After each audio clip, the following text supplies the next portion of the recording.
Well, here we are. Nobody is here yet, but that's okay because other people will watch this beyond the stream, I assume. Raymond, Stream Gamers. Yesterday I did a live stream. I'm doing yet a companion live stream to that, which I indicated that I might because I had a Mayday call and had to return back to Grand Forks in North Dakota, I believe it was. My flight management panel was dead and so forth and so on, and I could not understand why, but anyways, we returned back to the airport, shut it down, and did some testing later on to find out and to discover the captain of that plane, hopefully not this one, but the captain of that plane is an idiot and needs more training. Anyways, I make fun of myself because, yes, you all know I was the captain. So look, here's what happened.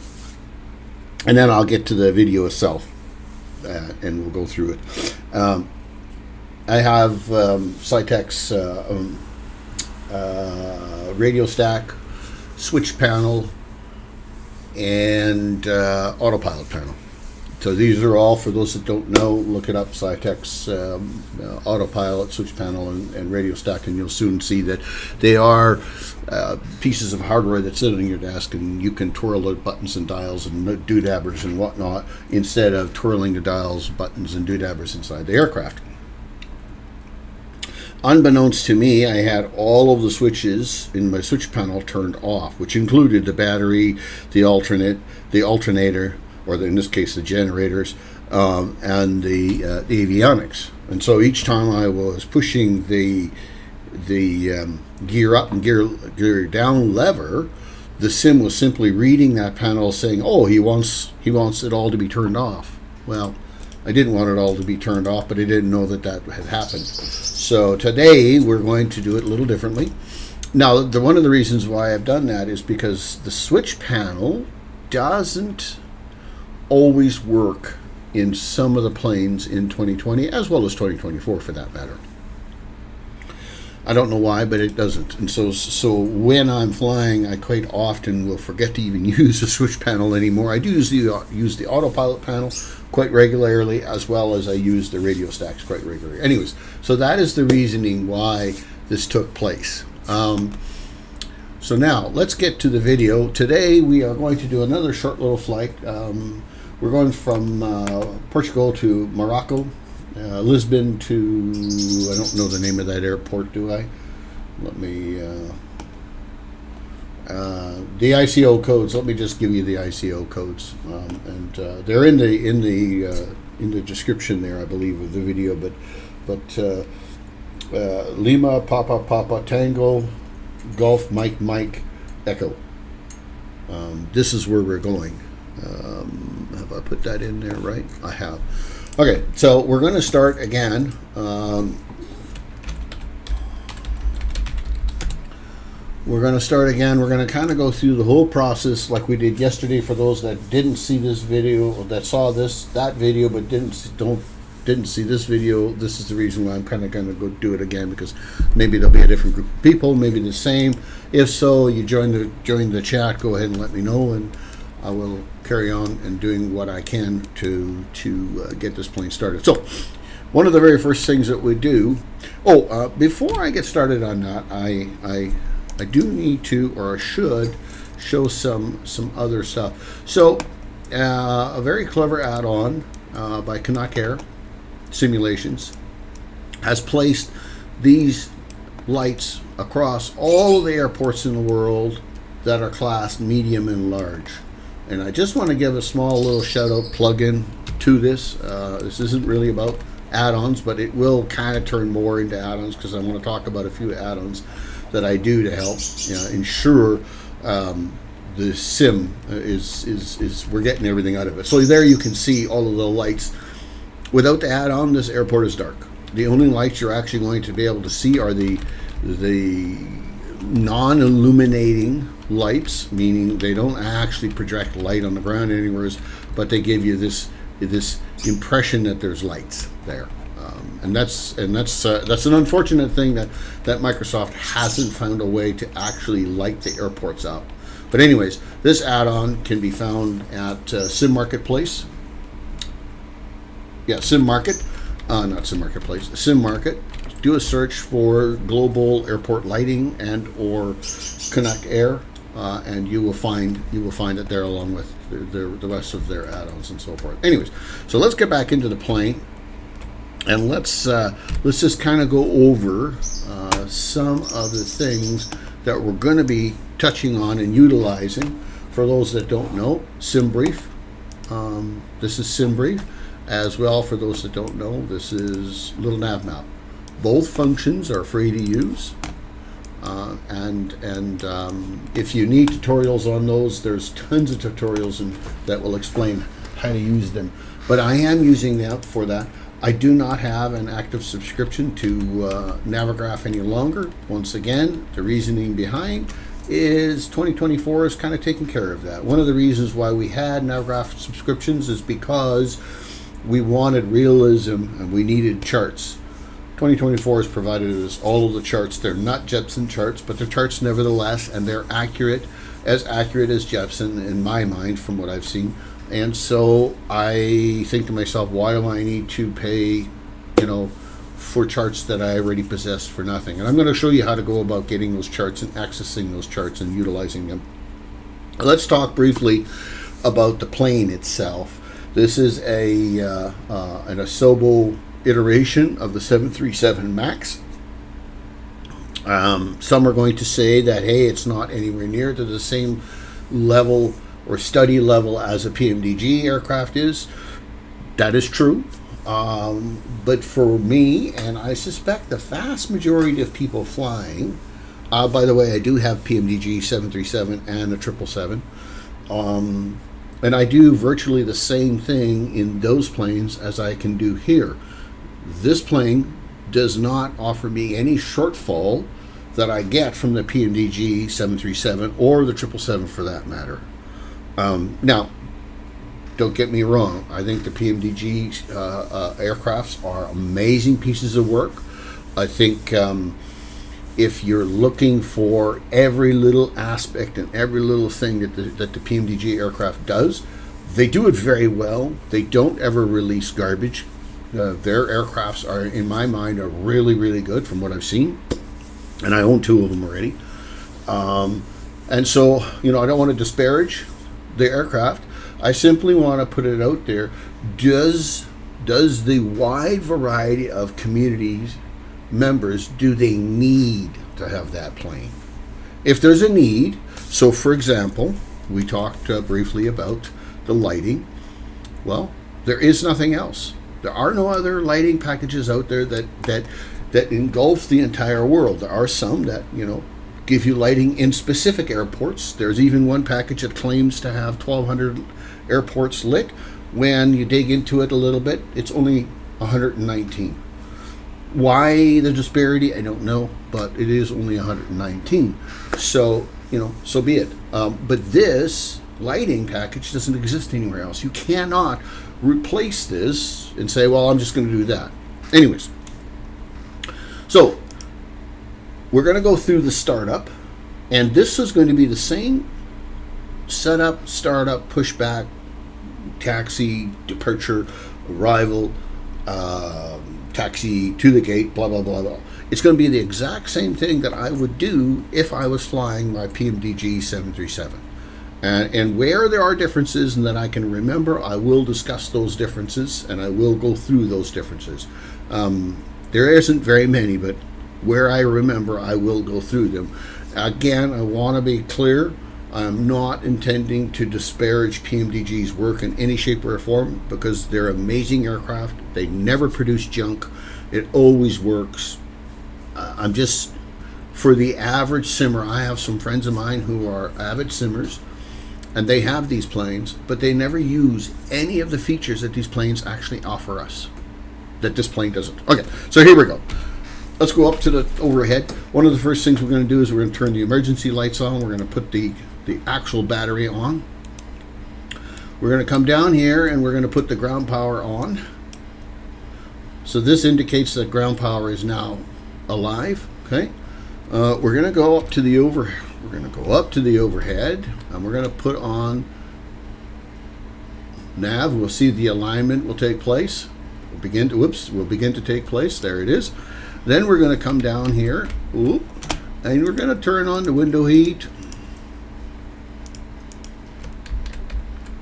And we're going to go down here and find out what this incessant beeping business is all about. Takeoff configuration. Well, I'm not ready to take off just yet. So, okay. Oh, I understand. That was my bad. I had the throttles turned up a little bit, and that's what it was warning me. It was warning me that my throttles are turned up. So that's a good example. So that little feature, I just pushed the throttles up again. That little feature is on this free aircraft to warn us about that. The 2024 simulator aircraft, default aircraft via the Sobo / Inabuild / Microsoft / the other creators, which I don't know who they are.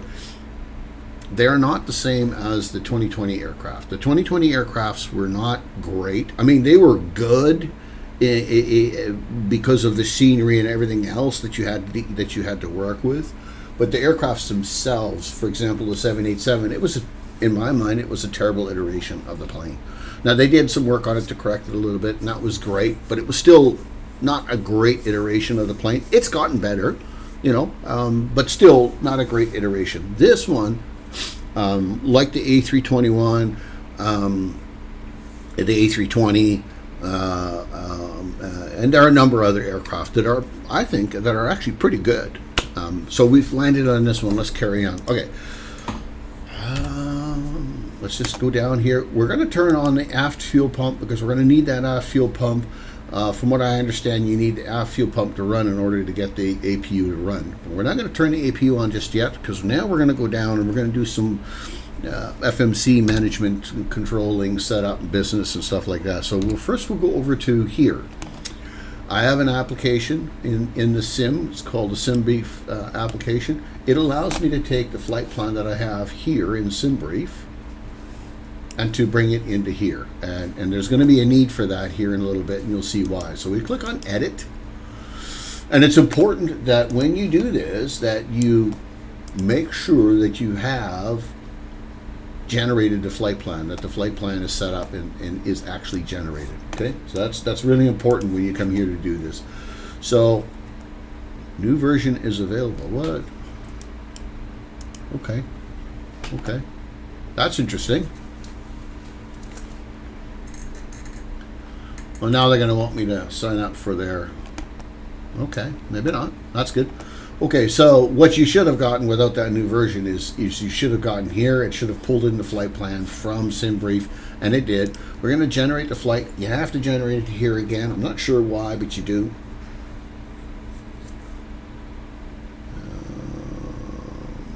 Okay, and then we will import the flight plan.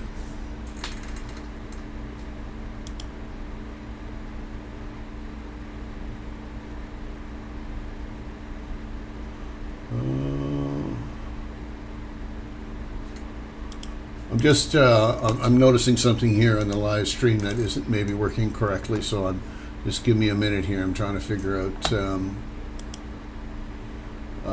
just so you're aware, I'm pretty new to this kind of stuff, so I don't do this a lot. Participants, I'm assuming that's where I see them. Okay. Anyways, I think it's working. It must be working. Let me come here, let me go here, and let me just validate that one. And again, I apologize for coming, taking more time here. Oh, that's interesting. I never get that on a regular basis. No. Good news is there's a bunch of setup at the beginning, and that's usually when people will actually start to join eventually. So the hope is that we'll eventually get some people, coming in and joining us.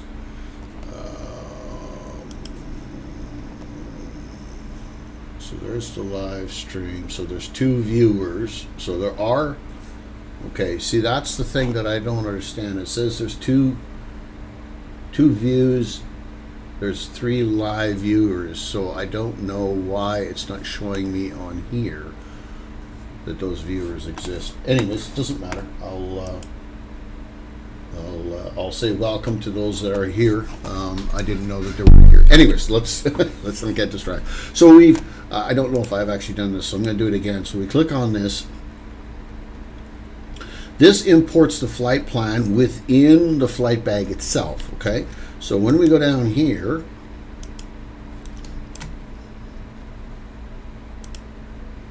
there, we now see there's the flight plan. So one of the things about Navigraph that made Navigraph so good is, for me, is they gave us a chart. They allowed us to customize our, I wonder why it's doing that. Man, it's one thing another. Eh? It allowed us to customize our flight plan. So this does the same thing. So we can come in here, I can change my runway. I can say, no, I don't want to take off on that runway. I want to take off on a different runway. I'm going to move this over here. I want to take off on a different runway. So, where's my sim brief? There's my sim brief. So our runway departure is 20 and our arrival is 21. But if I decided I wanted a different departure, I could pick a different departure. So just like Navigraph, I'm going to say Little Nav Map more than I should because somehow my brain has a problem with Little Nav Map and Navigraph, and I know what the differences are. But anyway, so our departure is our actual departure. But if I come down here,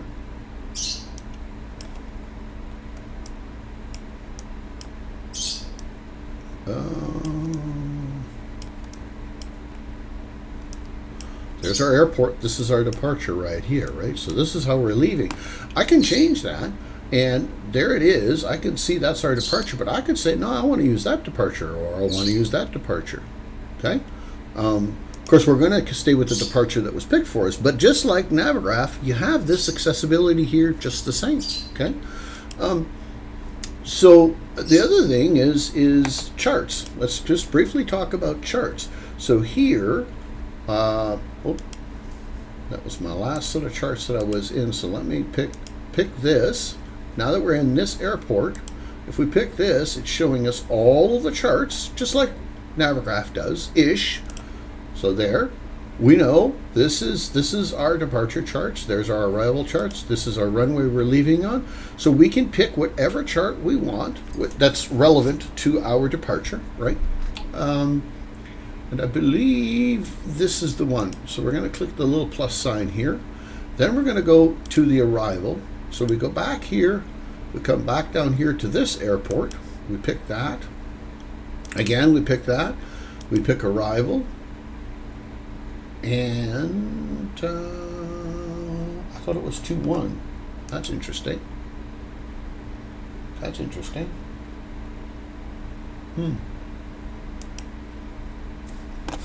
Well, let's just verify that.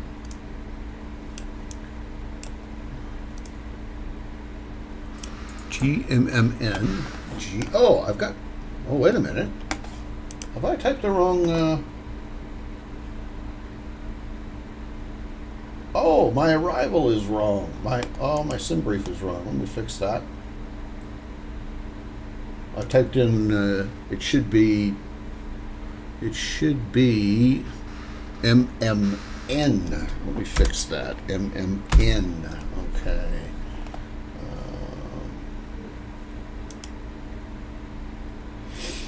So I'm gonna just spend a minute here to redo some of the stuff quickly. So I'll just go through it quickly so everything gets updated like it should.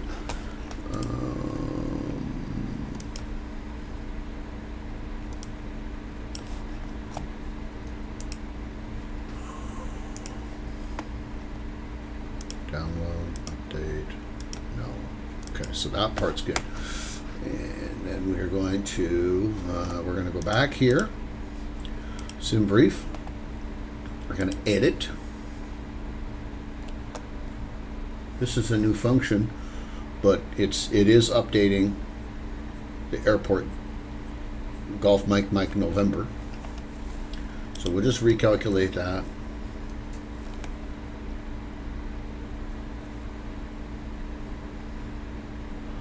And we'll re-import that. It's important to wait for this message up here to be green, like that. Now we can go down here. We don't have to worry about this as much because we've got that already set.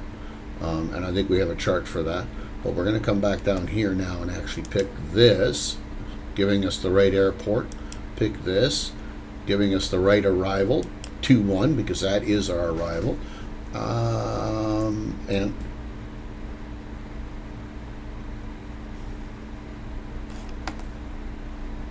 GMM. Okay, now we got to come down here and look at the runways. So we got 17, or we've got, and what is the, tell us, 35 right is what we're coming in on. So 35 right.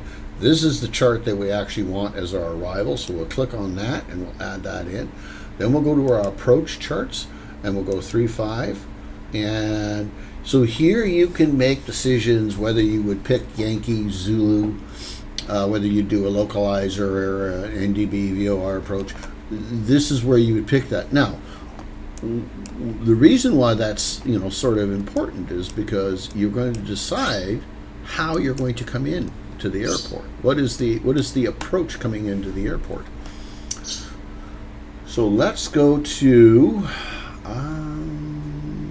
back here. Let's look at our approach and our arrival. So there's our arrivals, and this is the right arrival that's been picked. So that is the arrival that we're coming in on, but we can change that if we choose to. So there's our arrival, right? But let's go back here and let's look at our approach. Is a direct approach. So we're going to use Yankee 35, ILS 35 Yankee. Notice where that is over there. Or we can use, which is the same, okay? So we're going to pick Yankee. Now we have the ability to go ahead and pick a bunch of different transitions. And I think the transition that we actually want is not listed on here. So they're using a direct. MSIL, is MSIL in here? No. But I want to show you what this actually does. Can I make this bigger? I think I can. Oh, I can do that up. I won't do that. So you can see if I click on this, it changes that. You see where it comes in on? Right there? And I can click on this, and these are the various different ones. So very much like like Navigraph, it allows you to do these things. So I'm going to pick that. Okay. Change the procedure, and there we go. Now, I don't know why we've got that selected. So let's go and look at that. Change. I suppose I could do a direct. Yeah, I think the direct is by far the best choice. By far.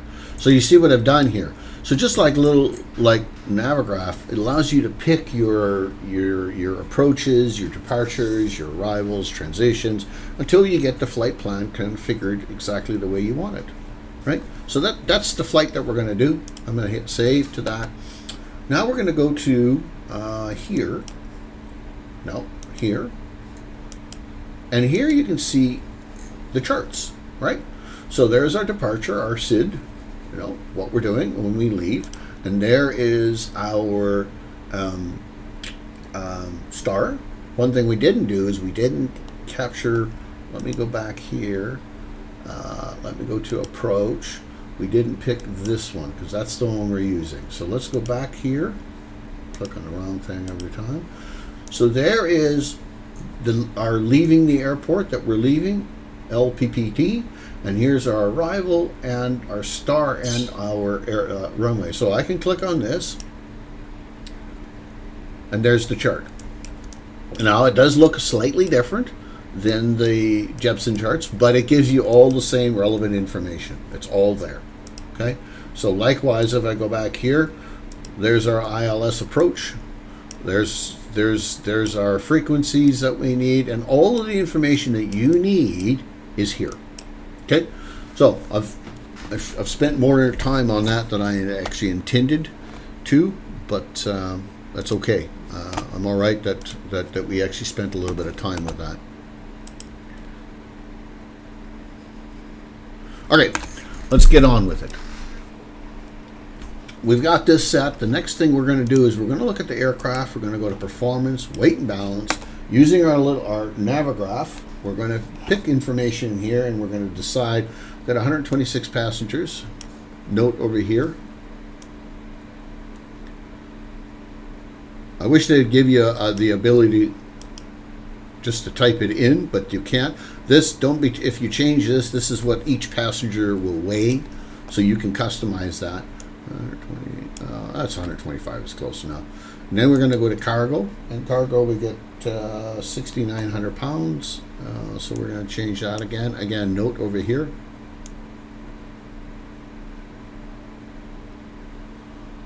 Uh, 6,900, that's close enough. And then we got fuel. We've got a fuel block of 10,800, and that is in pounds. So 10,000.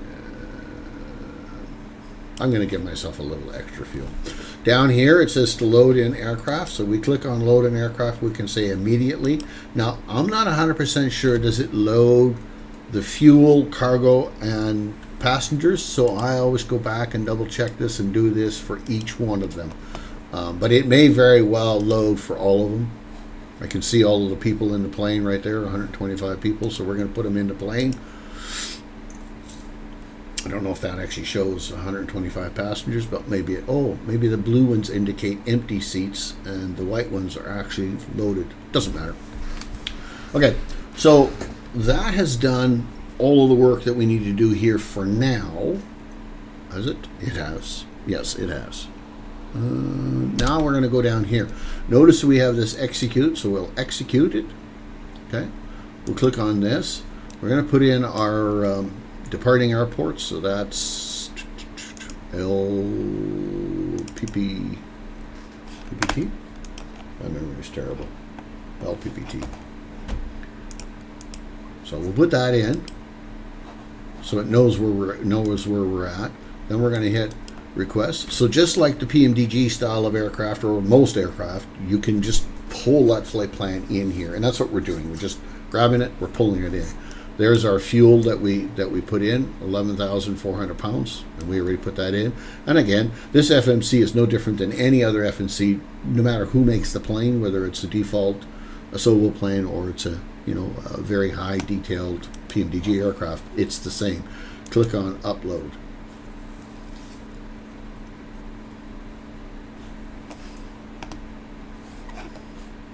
It's been uploaded. We're going to add the flight plan in, which is QR223.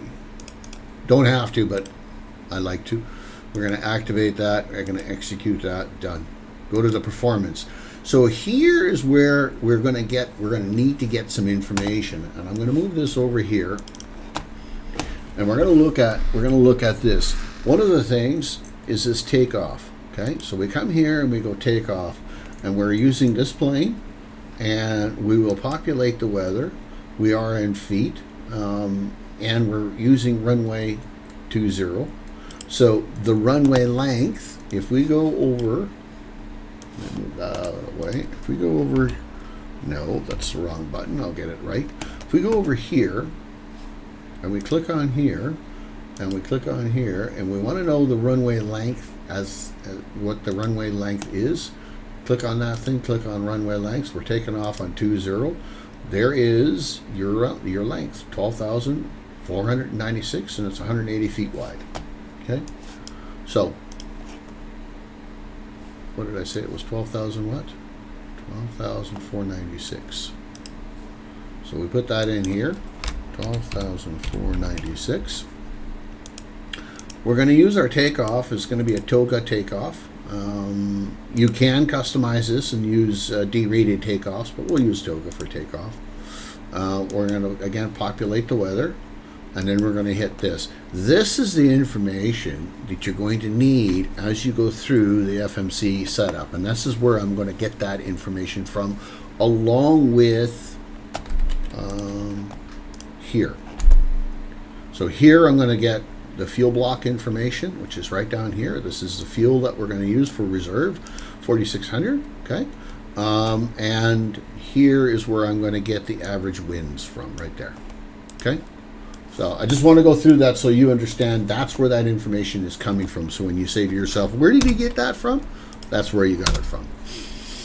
Okay, let's go back to here, and we're going to get our cost index for cruise, which is 5.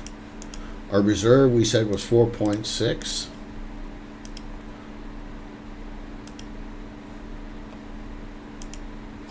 Our cruise is going to be 35,000.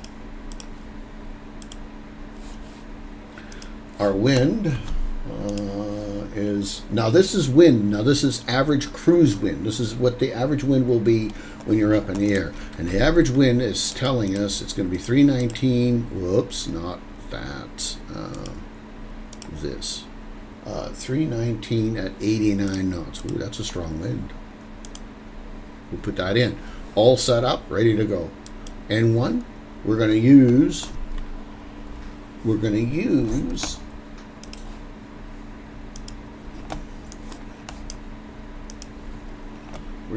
this to collect that temperature, and that temperature is right there, 53. That's the temperature they're looking for right here. So 53, click. We're going to use TOGA, and we're going to use climb. Okay? So each one of these, I want to kind of briefly talk about this. I won't spend too much time, but you see here, TOGA, that just means basically, you know, give it to it all. There's a lot of airports in the world that require you to use a D-rated takeoff. There's a lot of airlines that say, hey, no, don't be using too much fuel, use a D-rated takeoff. So this is a 10% D-rated takeoff. This is a 20% D-rated takeoff. It is exactly what it says. It's derating the engines to not A, make as much noise, and B, consume as much fuel. Okay, so that's kind of what we're doing. We're using the TOGA takeoff. If we go here, we're going to see how that number, the N1 comes down, and we're going to see here how the N1 comes down. That's just it. It's derating the takeoff. We're not going to do that. We're going to give it all the onions. Okay, so departure. So we look at our departure, and now we know that our departure does 01, which is this right here, and that's right. So now we're going to look at our arrival. Our arrival is 35 right, which is right. That's what we're intending to use. And we are actually intending to use this, although the flight plan in the little nav map says something a little different. But remember, we made some adjustments. Okay? We're going to use a... let's validate that before I go further with this. I just want to make sure I've got this right. So that's right. So we have no arrival. BNS. Oh, that's right, because we changed it to a direct. Okay, so let's do that. Let's go down here and let's... oh, right there. It is set. So there is no star. We're just using a direct. Okay? So now we go back to here. We're back at this screen. We go here. That's been set. So here we put in flaps 5, because that was what our flap configuration is 99% of the time. This is going to be our trim, and these are going to be our V speeds. And we are 136.4. Click. We got to do that again because this has to be done first and then the V speeds. So we are set and configured. The one thing we have to talk about is trim. I want to briefly talk about trim. So let's go down here and let's look at trim. Now, here it says 4.5. This trim gauge, in my mind, the PMDG has done a better job of. Here, it kind of suggests that the trim is set at 3. That's what I'm seeing here. It's set at 3. Yet here, it says the trim is at negative 27. I don't understand that. Our trim is supposed to be set to 4.5. So if I go to 4.5, which is around there somewhere, I'm still seeing a negative of 12%. Now, I don't know, does this number correlate to this number? I'm very confused about that. The PMDG doesn't have this problem. I never have this problem. I set my trim to what it's supposed to be at up here, and this seems to correlate to that setting, and my trim takeoff is good. So when you're flying this plane, just be mindful of that and do the adjustments that are necessary. So I'm going to roll this back to 5, even though it says negative 5. I'm not sure. Like, if you read this scale, you got 0. To me, negative would be down there somewheres. How does it get negative? Now, granted, this is a percentage, and maybe this scale isn't percentages. If you guys know anything about that, comment section below. Please enlighten me and or anybody else who's watching this live stream. Okay, so anyways, enough said. That's how I do it. Just be aware, it's the PMDG version of this 737. They've done a better job in that area. Next thing is we're going to do is we're going to change our altitude. Now, you don't have to do this, but I always just wind this right up to our actual cruise altitude, which is 35,000. Because I am only one pilot in the plane. Of course, if you had 2 people in here, you could have, other people managing it. I know that the V speeds were somewhere in the 130 to 140 range, and you should be about 10 knots above that. So it should be somewhere around 140 or 155 to 143 to 158-ish or something like that. I typically will bring this up to somewhere around 175, 185, 190, in that area. Okay? Let's make sure that we have our flight directors turned on.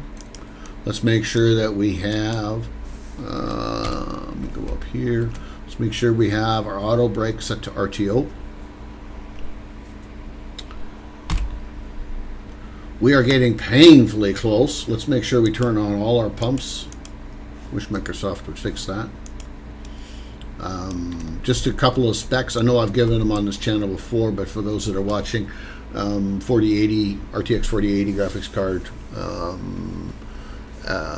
AMD Ryzen 5 5800 X3D, 32 gigs of DDR 3600 memory, I think it is, and my hard disks or my hard drives or whatever are Samsung Evo NVMe hard drives. I have 2 of them in there, I think, in that area. Anyways, I say that because I want to kind of explain this video thing here shouldn't be the issue.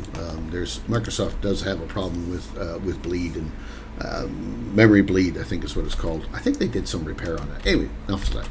So one thing we're going to talk about is we're going to talk about this right now. So this is your climate control. Really, you should be adjusting this to 35,000 feet, right? But you notice that there is an auto function here, and it is set to auto. So if you want, you can run it manual, and you would have to set this. This is going to keep the cabin pressure so that passengers can be fine at 35,000 feet, oxygen, pressure, and everything else. Likewise, the landing, we don't have to put this in, but we're going to put something in here. I may change this later, but I want to explain this. Then what we're going to do is, in a bit here, we're going to talk about this. This is, for a long time, confused me to death. But we're going to talk about this, and we're going to give you some clear, this is how you should do what you do, because this is how you should do what you do. Okay? That was clear as mud. Let's go back up here. Let's make sure that we have our yaw damper turned on. And I think I'm just gonna, as I talk through this, I normally when I'm doing these flights, I'm not talking my way through all of this stuff. So, you know, oh, hey, welcome there, Jax. Thank you for coming to watch the video. I hope I don't bore you to tears. We're just going through a video here and explaining how we start up a 737 MAX, how we fly, what we do, and some of the differences between some of the paid guys versus some of the free utilities and so forth. I'm not sure how much of it you got, but anyways, here we go. So I'm going to go through and just kind of revisit what I've done, and I do this mentally in my head just to make sure that I'm not missing anything. I almost always forget something, but I'm going to try hard not to this time. All right, so we go down here and we're going to make sure we've got our strobe set. We're going to make sure that we'll put our taxi on now because we're going to forget that later. Now it's time to start the APU. Starting the APU is very simple. Hold it down for a second and it should start. We're going to look at this panel right here. This is the panel that we deal with external power and APU and the generators, okay? So the outside two switches are the engine generators. The inside two switches, the APU is starting us at a low pressure. But these are the APU generators, and this is your ground power. We've turned the ground power on, and that's why we got power in the plane right now. Shortly, we're going to see this light illuminate, and when this light illuminates, we're going to put these two generators on, pushing the switches down, turning those generators on, and then we're going to turn the ground power off. Okay. And we want to turn that off. I don't understand. Let me just look at this and see. I rarely look at this kind of stuff, but that's not helping me. Yeah, I don't know. Anyways, we won't concern ourselves with that. We'll just live with that message popping up 14,000 times. Okay.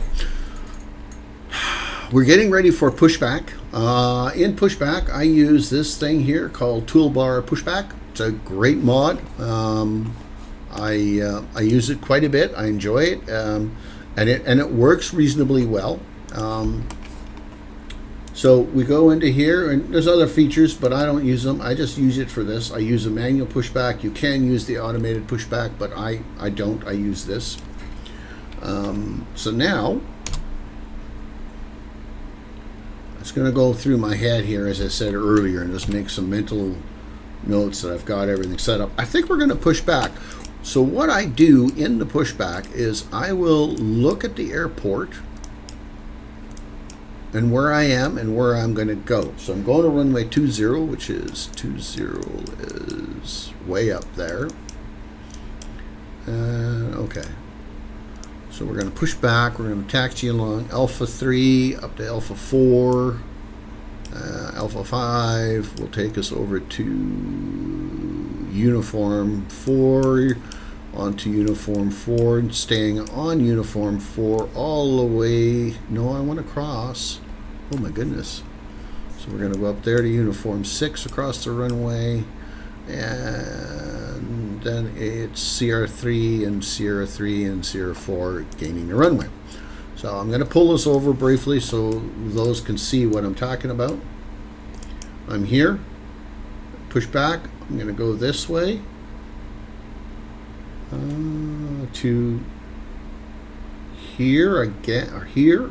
Sorry, I'm going to stop that from moving. I think what my intentions will be is actually I'll change that. I'm going to push back. I'm going to go here. I'm going to go straight up this line, around this loop, straight up there, onto the runway. That's the plan. Got it. And I do this, and I'll do the same thing on the arrival. I'll kind of walk my way through this so I understand what it is that my intentions are and what I plan on doing. Okay. Now let me take the brakes off. Let me go in the overhead and do what I said I was going to do. Oops. Come on now, come down. So we'll put the APU gen on. We'll turn the ground power off. turn the ground power off. And now we're on APU and everything. Whoop, I think that stuttering is because of that warning message that I'm getting. So now I like to take a quick peek out on the outside of the aircraft and just kind of visualize what my plan is, how I'm going to back out, where I'm going to start taxiing to. So I'm going to push the tail to the left. First turn, turn and then turn. Tail to the left, first turn and then turn. I know that we can start the engines.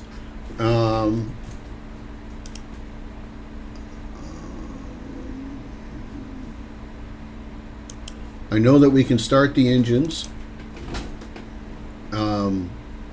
while we're pushing back, but I am yet one person, and sometimes I find this overwhelming to kind of do that all at the same time, and so I typically don't. I will, and not only that, but I want to kind of go through the actual start procedures a little bit for those that don't understand how to start the plane.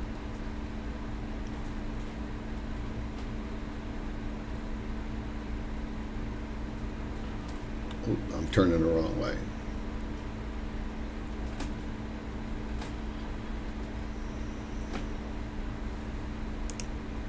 Just going to slow the backup process just a little bit.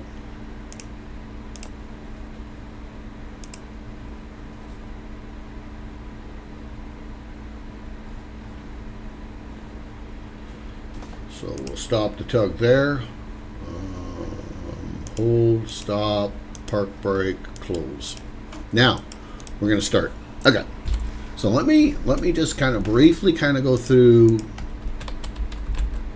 the packs and why we need packs and why we got to deal with this kind of stuff. So the packs are just that. While the APU is running, it's creating compressed air. That compressed air is being fed into the heating and cooling ducting of the plane, and that's how we get heating and cooling in the plane, along with other auxiliary stuff. But that's we need that. Okay. So the recirculation fans. When we talk about packs off, that is just it. We want the packs to be turned off. If we set the packs to auto, we are then pushing air into the cabin, and we're no longer using external air being pushed into the cabin, but we're pushing air into the cabin via the APU and later on the engines as well. Okay. So in order to start, we need that air to spin the turbine with the igniters and the fuel, creating kerpow, ignition and all that good stuff. So what we do is we turn the packs off, both sides. We have the isolation valve set to open rather than auto. Okay, this air pressure that we have here now is going to be the air pressure that we use to start the engine. Okay, so we turn the APU on. We're going to start the number 2 engine first. We turn this to ground, and what should be happening is we should have rotation. We should have rotation from the engine. Whoops, did I not turn that? Oh, I thought I had set that to ground. So we go to, I think that low memory thing is causing me problems. And we're going to have to find a way to get, I'm going to have to find a way to get rid of that because I'm lagging pretty bad here. Wow, that's terrible. You can't hardly see it, but the engine is actually turning. It is actually rotating. Yeah, I'm struggling here with the video quality.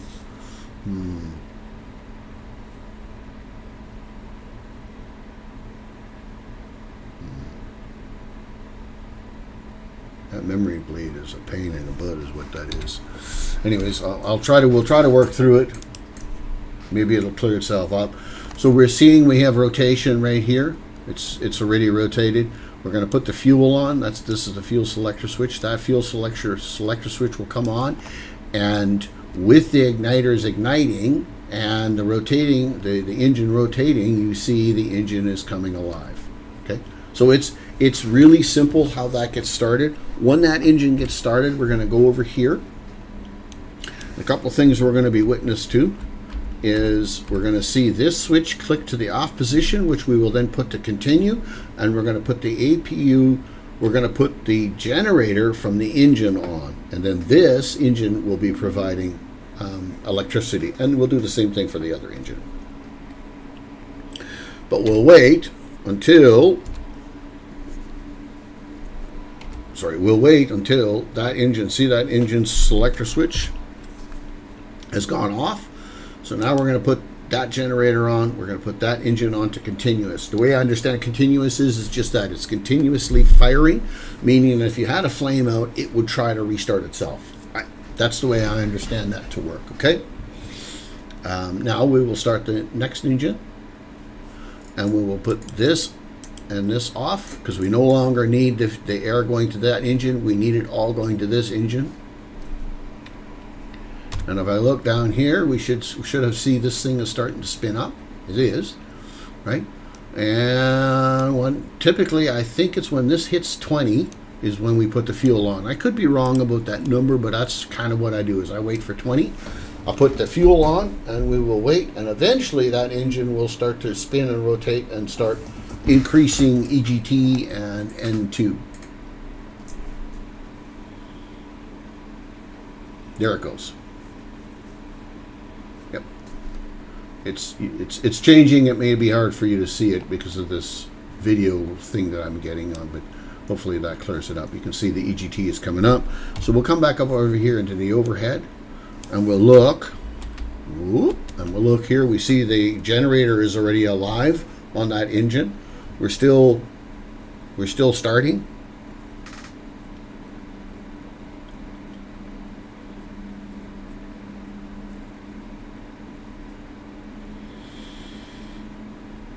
I think it's just about started.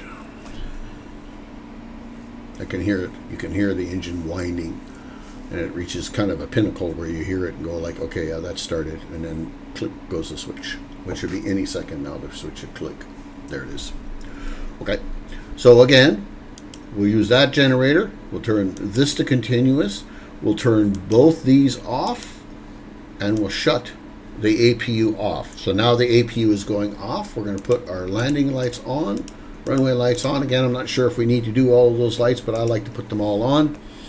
Anti-collision and the wheel well, and our taxi lights are already on. Okay, so now, oops, that's the wrong button. We are set here, ready to taxi. The couple things that we still have to do is we still have to put our flaps to flaps 5. So we got our flaps set to flaps 5. That was difficult. I'm not a fan of this showing a negative trim. I want to revisit that. Like it's mind-boggling to me that we're still seeing negative.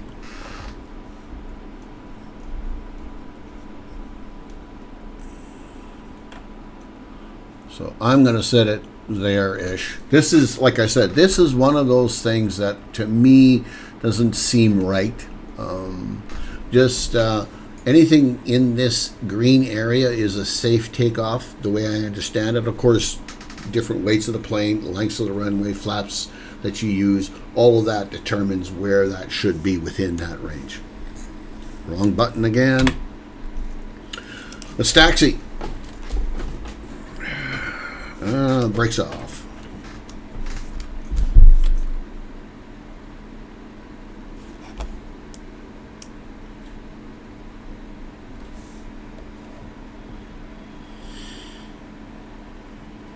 This should lead us over to Tango,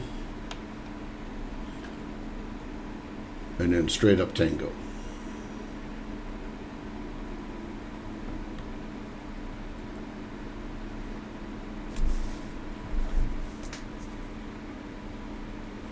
Hello?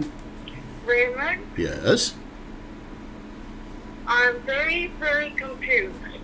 Okay. Also, I got 8 hamburgers, which I never ordered for. okay. I got coffee delight, a huge one. I never ordered for. I got a slab of cheese. I never ordered for. And cut cheese slices.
Okay, so we are going to be set to take off. I did some looking online about this video thing. Recommendation is do one of two things: restart the sim and or let it stabilize and sit. So we're going to let this thing sit for about 10 minutes. And I apologize to those people that are watching the stream, but I need to do something. And rather than start it all over again, I think this is the better choice. So I'll let it pause for about 10 minutes. And so go get yourselves a coffee and or drink, and then we'll get back to it in about 10 minutes.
Okay, well, if anybody is still here, once again, I apologize, and hopefully those that have been watching the video will have understand what's been going on. I think it's better. It's not so jerky and yeah, it's not so jerky. So let's continue with our taxi.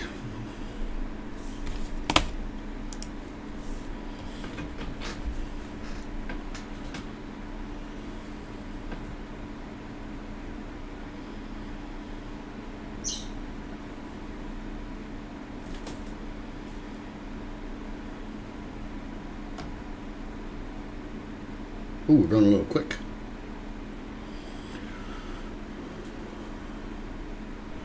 So we're going to cross the runway here.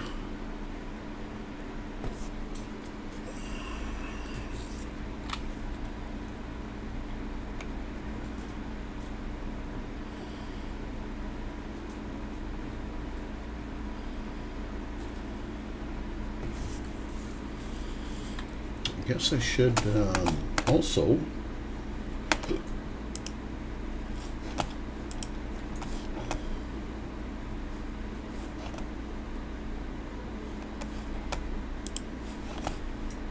data. This is a program that we use to inject real world traffic in, called FSLTL, for those that don't know.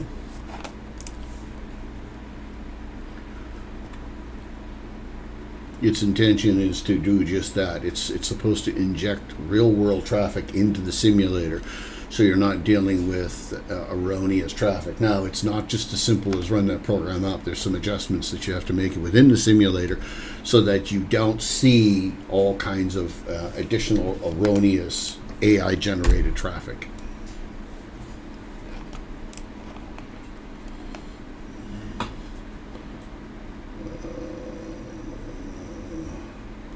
Okay.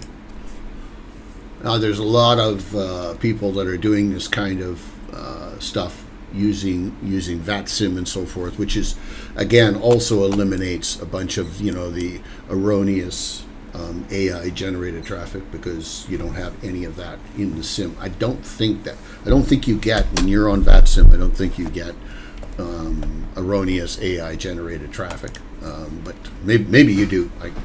I've done VATSIM a few times. I'm far from an expert at it.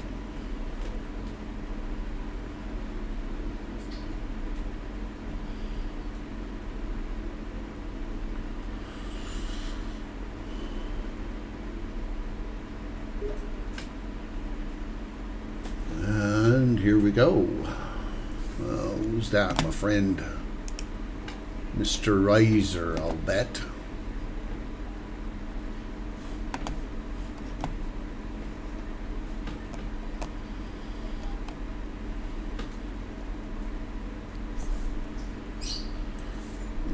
If I can't bring that up as well.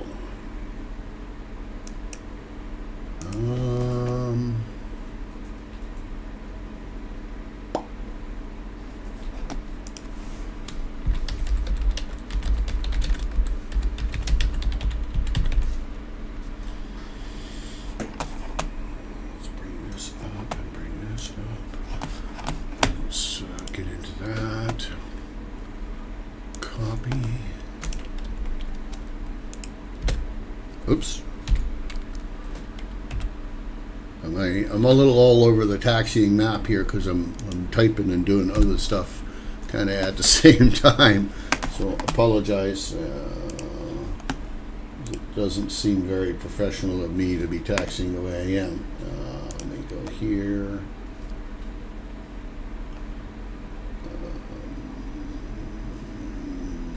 And again, I've done it. Share, copy. Okay. Now we'll pay attention to the actual taxiing, hopefully.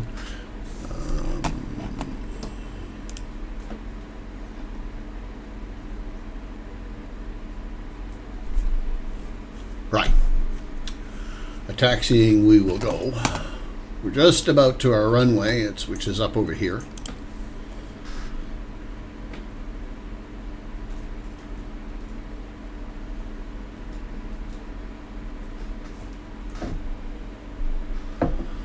somebody, I don't know who, but somebody drank all of my coffee, which is unfortunate. I'd like to think it was me that did it, but I can't be responsible for such things, so.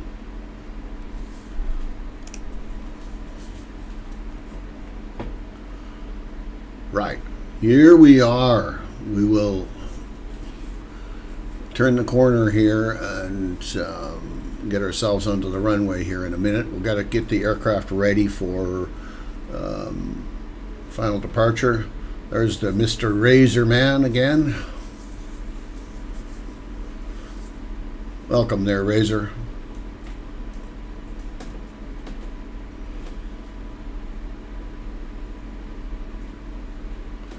I'm just sitting here at runway 20 in Lisbon, getting ready to gain the runway and depart.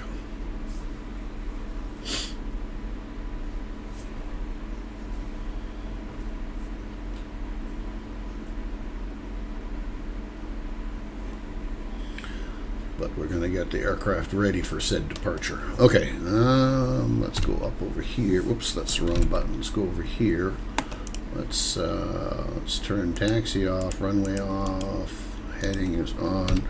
We're going to hit the B button to just kind of do that.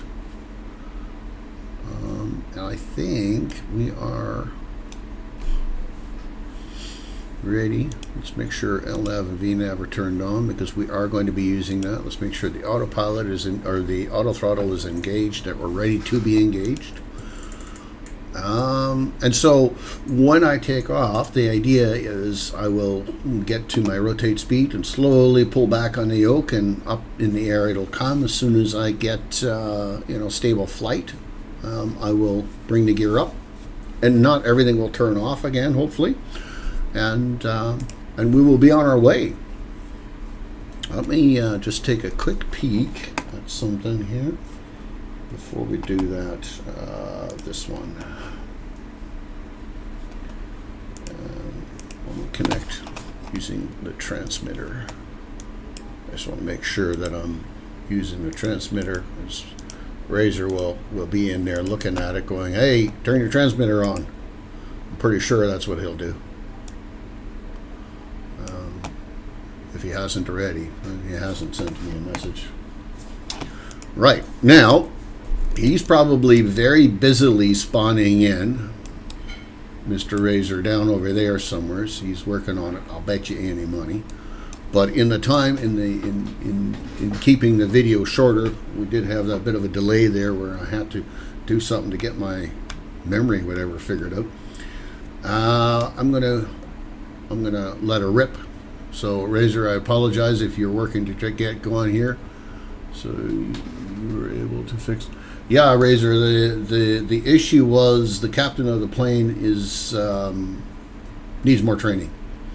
Now the switch panel that I have, all those switches were turned off. So the minute I raised the gear using my switch panel, the sim read that and said, "Hey, you should shut the battery off. You should shut the alternator or the generator off. The avionics. You should shut them all off because that was the configuration of the switch panel." And that's what it did. So it did exactly what it was supposed to do. The captain's an idiot. Needs training. That's basically the bottom line. As it is almost always when these planes don't work properly, it's more and more frequently it becomes the problem of the pilot, and less frequently is it the problem or the cause of the plane itself. Let it rip. We'll assume that ATC gave us clearance.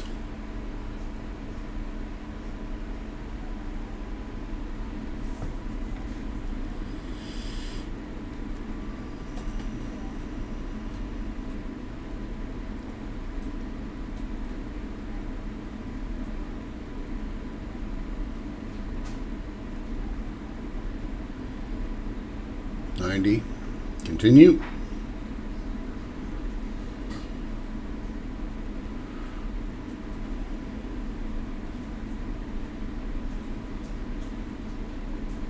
Rotate.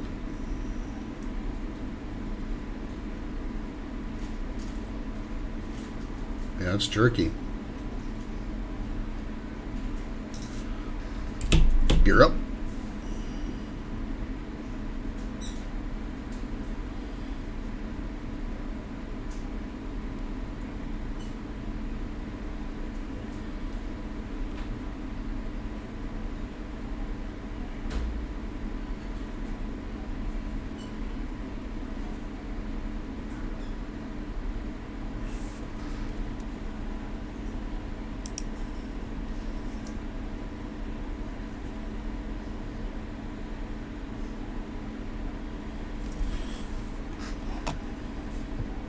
Oh, look at that bridge. Isn't that pretty? Wow. Nice bridge.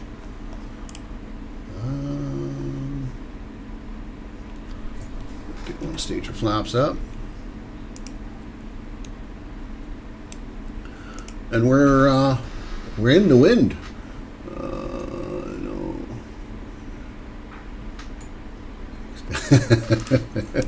I did fix it, Razor.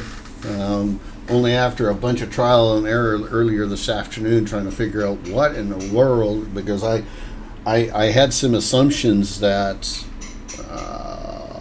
the sim was picking this gear up, gear down lever and assigning it to something erroneous. That was the assumption that I went under, which I was clearly wrong about.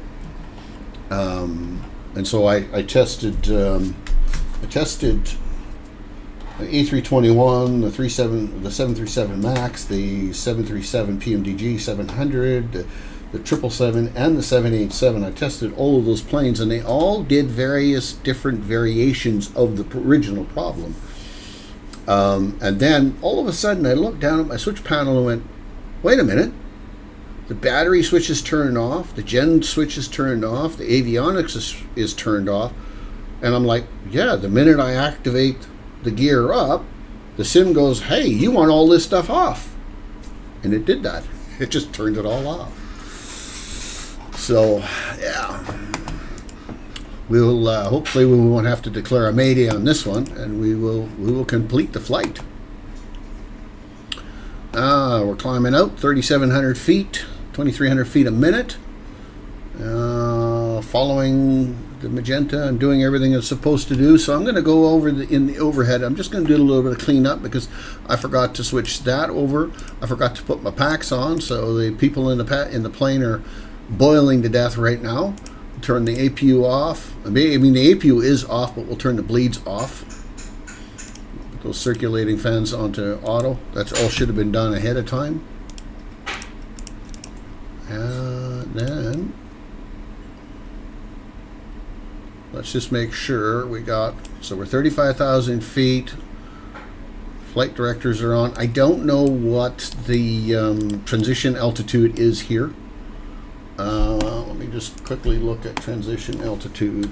Transition altitude is 4,000 feet. So I should already be on standard barrel. So we'll do that now. Yeah, that's on standard. Okay. Let me just get back to my original default view. And we're climbing away.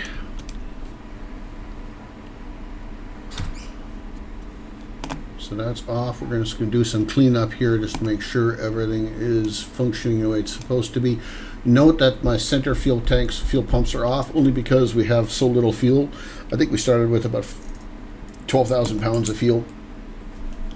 And so there'd be no fuel in the center tanks. You can put them on, and you're going to see here there's low pressure because there is no fuel in those tanks. Okay, so if you ever get a warning message on your panel here or here, I forget where it comes, it says something about low fuel or whatever. They're actually talking about make sure that the tanks that have fuel on, the pumps are on, but the tanks that don't have fuel, make sure they get turned off. Okay.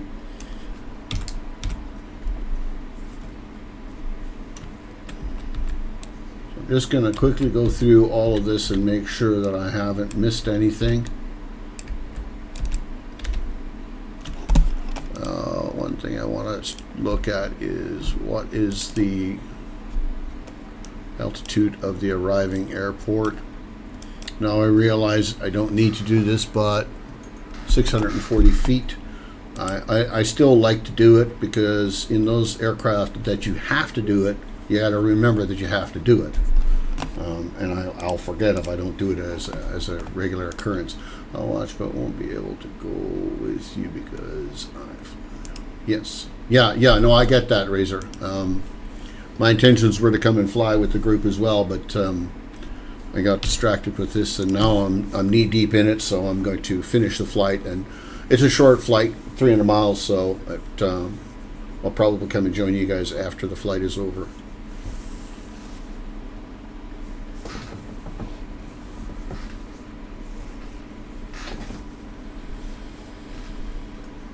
Okay, let me extend my range out a little bit. So as discussed, it is a short flight. We can see one of the things for you new budding captains flying this plane or any other plane for that matter, you need to look. You can look for these indicators. So TC is top of climb, meaning we should be arriving at 35,000 feet at that top of climb. Boeing has this function called the banana, which is this green half circle-ish like thing, and it's suggesting that we are going to reach our altitude at in this area right here. Now that's not an exact science because there's wind and other factors that can control whether you're not. But it's saying we should reach our top of climb in that area. Okay, we'll have a similar thing when we do our top of descent, which will show us a little indicator on the map. I don't know if we'll be able to see it if we can zoom up far enough for us to see it, but we can. It's right there. Here's an interesting thing. I don't know if you can see this. Let me zoom in on that. So you see there's no line between here and here, and that is because if we look down at the FMC and we go through, if I were to page through this right here, you'll see this discontinuity. In the Boeing line, you just click on this and put it over top of that, click it, re-execute it, that will go away. Then when you look here, you now see that line is drawn. I'm not 100% sure, but you can see things like vectors and discontinuities. I've always equated that as being this is where ATC gets involved. So ATC will kind of clear you to the next waypoint. They will see your flight plan and they'll say, "Oh, we want you wanted to go to BNS, but we actually want you to go here instead of there because of traffic and probably other variables that I don't know." Let me just add this as a bit of a note for those that are watching. Take everything I say with a grain of salt. It's necessarily by the book. I'm not a pilot of an airliner or even of a small plane. I'm not a pilot in real life. I'm an enthusiast and I love flying, and I've done it for a day or two. And so, I just enjoy flying, and so, and I like to share the kind of the knowledge that I have with flying, things that I've learned, but I'll also like to get from the community things that I don't know that you guys know, and you can share it with the community as well. So, it's kind of it's one of the reasons why most of us that do this kind of stuff is why we do it. It's because we're kind of trying to share it with the community. All right. So we're knee deep in our flight now. We can come down here, and as I said, we're going to talk a little bit about the differences between the PMDG as opposed to the free version of this plane, and why some people might find it necessary to spend the money, which is good, and some people might say it's just not worth it, right?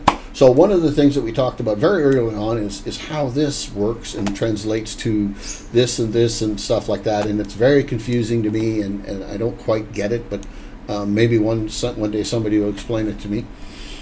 The other thing that we want to look at is some of the variables or some of the similarities. So as I said earlier, this panel is the same panel that is on the PMDG version of the aircraft as opposed to the free version. In 2020 versions, not all of this worked properly, but in this version, it does. So you can look at this and you can see, hey, there's your winds, right? You can see I'm going to have 8.9 tons or 8.9 thousand pounds of fuel when we get on the ground. You can see here's the altitude. Is that my altitude? And that's my time when I plan to get to here, right? And so you can back this all up. Your legs will show you all of the relevant information, your speed that you should be at here at this altitude, and so forth and so on. So on, the plane will adhere to these settings. So you can, as you're coming in on approach, it's gonna say, okay, I'm gonna be at 30,000 here, and I got to be at 17,000 there, I got to be at 4,000 there, and I got to be at these predetermined speeds. You can go in here and you can make adjustments, but you don't need to. In general, it will work. Things like auto landing and all of that stuff, ILS approaches, RNAV, VNAV, VOR, VOR approaches, all of those different approaches, they all work the same, whether you're flying a PMDG or some other third-party aircraft versus this plane. They all work the same. There is no buttons in this plane there are no buttons in this plane that are relevant to doing what I've just done that the PMDG does better. All the buttons are the same. One of the differences that and I do like about the PMDG is they always provide you this little screw right here as your toga switch, right? So you can take off, or you can sit on the runway, get ready to take off, spool the engines up 40%. Once they're spooled and stable, you can press toga, and you've now set your toga. The toga switches, which are right there on this plane, you could do the same. You could just go over here and press toga, and away you'd go. You'd be on toga. But it's difficult to do this, to press toga in there, right? Especially note that the throttle levers are down here. It's kind of hard to get to them. So that from the PMDG, I think is an attribute that I appreciate. But everything that we've done, the startup process, the lights, the APU, all of those functions, they're all the same. Some might say, yeah, but the modeling is better. I think it probably is better, but I think a lot of that is up to the individual user, right? Some people might think this panel looks better than the PMDG panel does, and other people might say, hey, the PMDG panel is better than this. I think the jury is out on that. One of the things that I've heard a great deal about, and that is audio, the audio sound.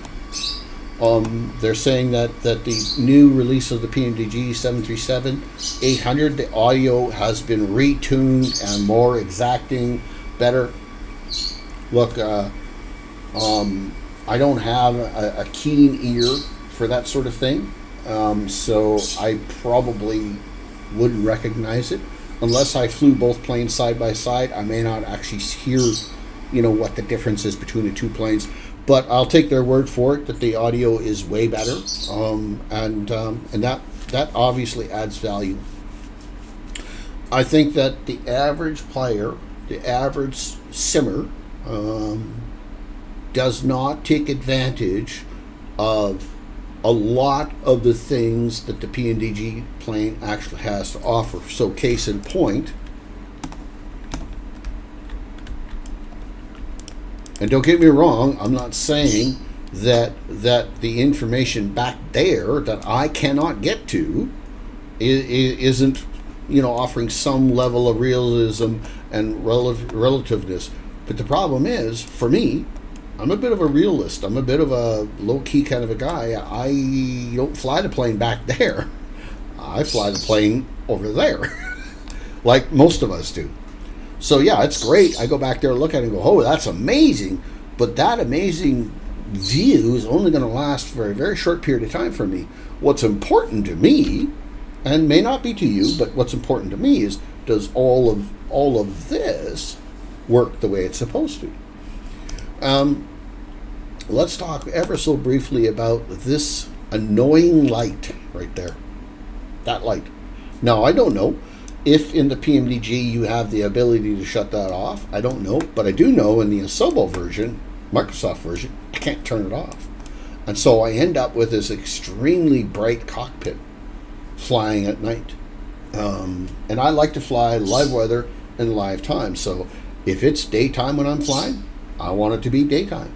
If it's blowing and raining and storming and snowing and whatever, I want it to be that. I want that realism light. I wish I could turn that light down or off. I haven't found a way to do that. If there is anybody here that is watching that knows how to do that, that would be phenomenal. And in the comment section, would be nice to have that placed.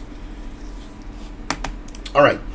What are some of the other differences? We're gonna achieve our. Let's just look at this. So this is a dynamic. This banana, as I talked about, it's dynamic. You see now it's saying I'm going to get to my top of climb, not quite here where the top of climb should be. I'm a little past it, right? So that's necessary information. That's pretty relevant information for us. Like there's my top of descent on short flights.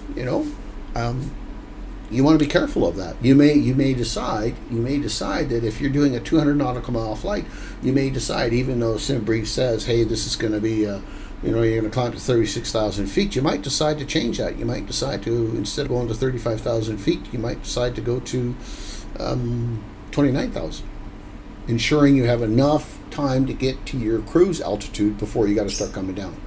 Okay.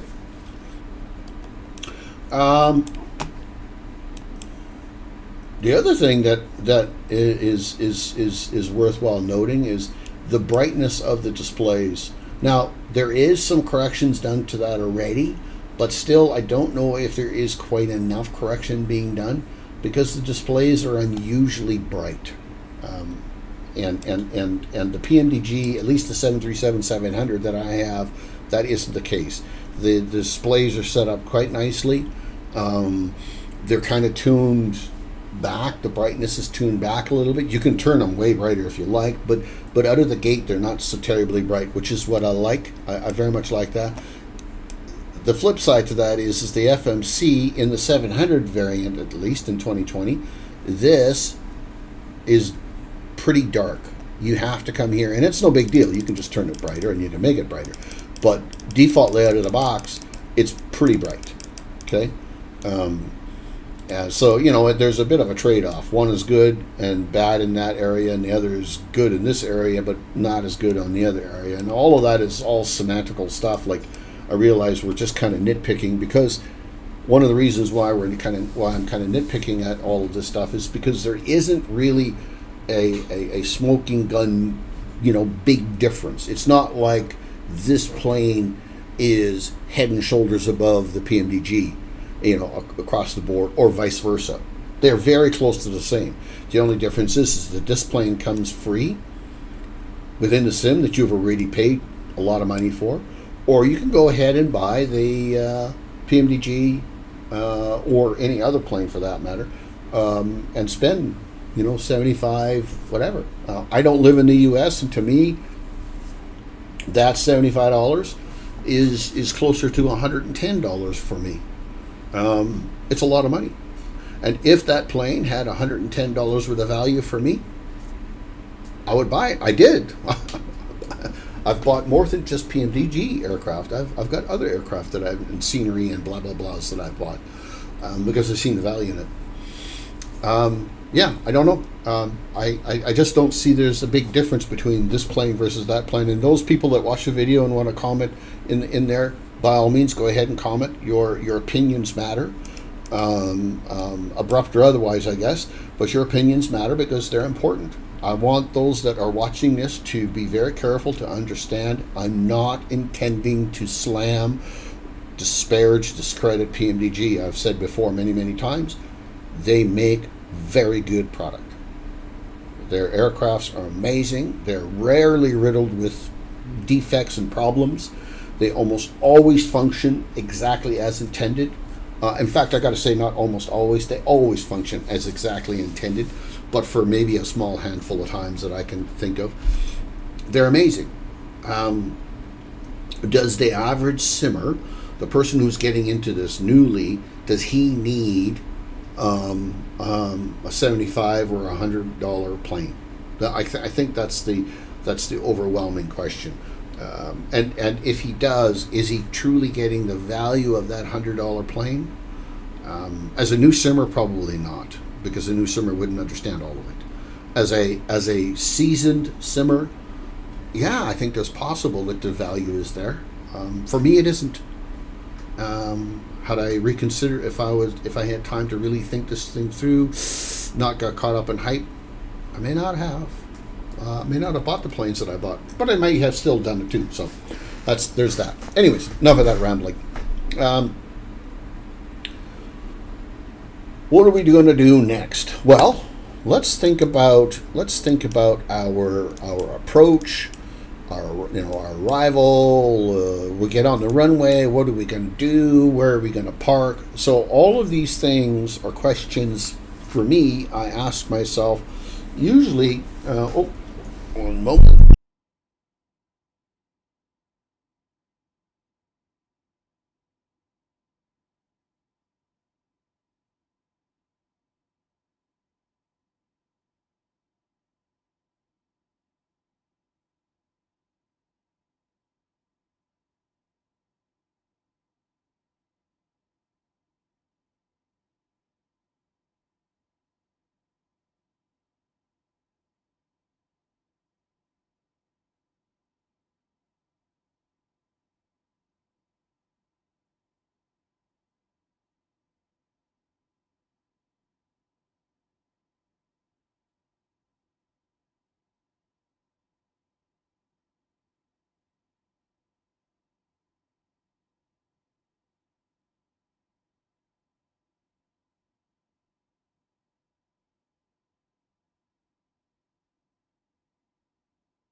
I'm just on a phone call here, unfortunately. So I wish they wouldn't have called me now, but they did. So go get yourself a cup of coffee or a cup of tea, and we will be with you guys. I'll be back with you guys shortly.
All right, break time is over.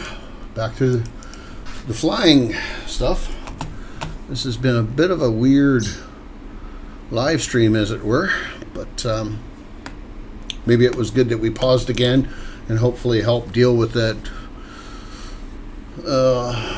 memory bleed thing. Okay, so we're going to talk about this now. Hang on now, have I? I've buggered that up, haven't I? Yeah. So we're going to talk about this now, right here. Top of descent.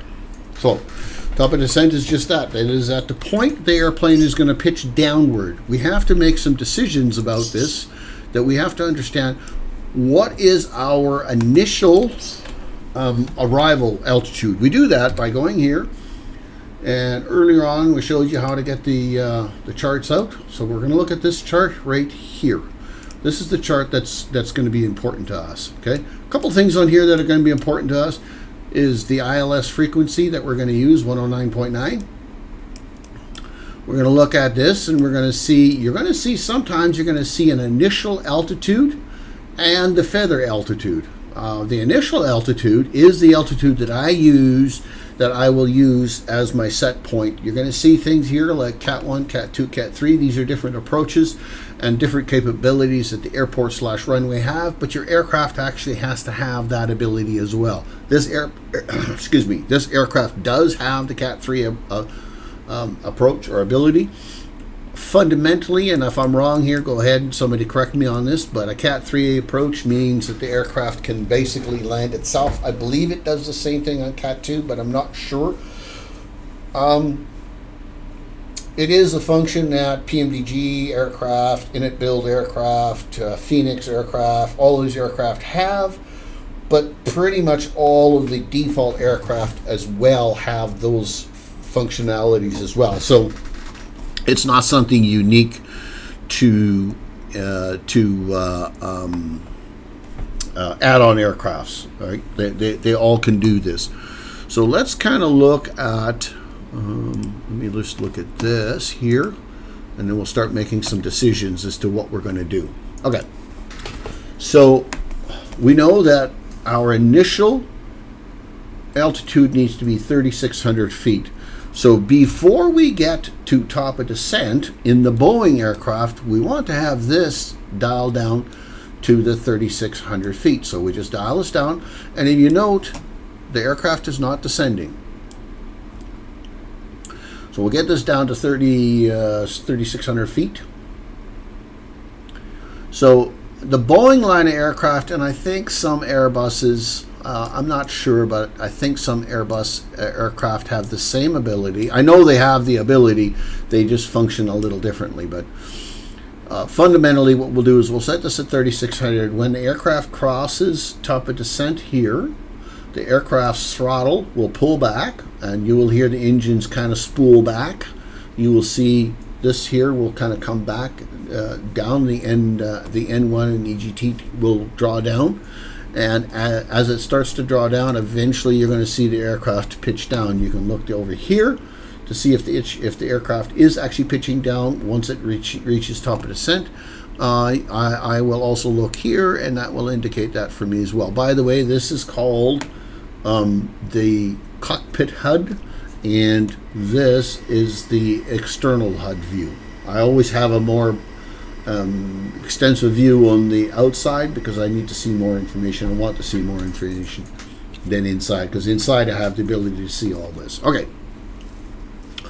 So when the plane starts to pitch down, we're going to see another little graphic that's going to pop up right in here, and that's going to show us kind of the profile. You will see a little line with the center point in that line, and if the corresponding graphic here is in the center, and I'll go through this again, but I want to kind of discuss it now before we get to that. If we see the graphic sitting on that line where it's supposed to be in the center, that means the aircraft is on the right trajectory to achieve 3,600 feet, where it's supposed to achieve that 3,600 feet in this circumstance. If the line is above that center point, that means that your aircraft is too low and you are descending too quickly. If the line is below that center line, that means your aircraft is too high and you're not descending quick enough. One of the reasons that you wouldn't descend quick enough is about speed. Your aircraft is building too much speed and it can't descend fast enough to deal with the speed. You will likely see an indicator right here. It will say drag required. If you get that warning message, you will then grab the spoilers and you will pull the spoilers out a little bit just to create what it says, drag, to slow the speed down so that the rate of descent, feet per minute can continue at the feet per minute that it needs to continue at, with the aircraft traveling a certain distance within that same time. I think I've explained that right. Hopefully I have. And we're very close to actually seeing all of this start to take place. What is my range that I'm dealing in here? That's the thing that I can't see. I guess what I can do is I can turn this into here, and now we can see what is our range.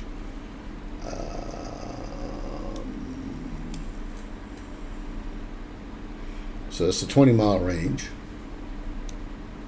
And we're looking at, what part are we looking at here? So that's me right there, 20-mile range. And that's 20 miles, and that's our. So we're further than 20 miles. I'm sure there's a more technical way of doing this, a better way of doing this, but I can't think of one right now. So there's my top of descent. There's my plane. I'm just about 18 to 20 miles from top of descent. If I look down here and I click on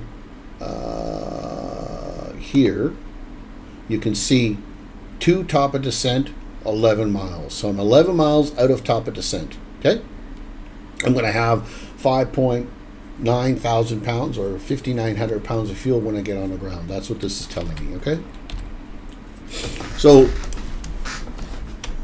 we're going to get ourselves ready, and again, you may or may not hear it. I don't know if I've got the sound loud enough for you to actually hear the engine sound spooling down, but I'll hear the engine spools down, which will tell me that we're getting like right at the edge of top of descent. Don't panic if you get here. Let me put this back to here so it makes more sense. Don't panic if the plane gets to the top of descent and you don't immediately see it. You don't immediately see it descending. Don't panic about that, because it's the engine is still spooling down, getting ready for its descent. It's not going to be traveling at full speed and then all of a sudden pitch down, because the speed will just increase exponentially and you won't be able to control the speed. One of the things about flight that I've learned is you have to be careful about the amount of energy that you have. You have a tremendous amount of energy sitting at 35,000 feet, cruising at 250 indicated, and your airspeed your ground speed is 526 knots. You have a tremendous amount of energy, and this thing weighs a lot. So there's let's quickly go here and look at this. This is the graphic I was saying. There's the little diamond. That is perfect, meaning you're 100% on profile. This is telling me that my aircraft is too high. Yes, too high by 72 feet, which is neither here nor there. It's no big deal. Okay, we're not worried about that. You can see it's actually coming in. The engine has spooled down right there. You can see the engine has spooled down. Likewise, you can see it there. It is actually spooled down as well, right? 27%. So the engine is spooled down and it's slowly catching itself. Okay, we're on our way down. There's our descent rate. It's coming down 2,500-ish feet a minute. Okay, so everything is doing exactly as it's expected. But again, if this diamond were to be up here, that means my plane is too low. If this diamond is down here, that means my plane is too high. But it is only too high by 50 feet, which is not a big thing.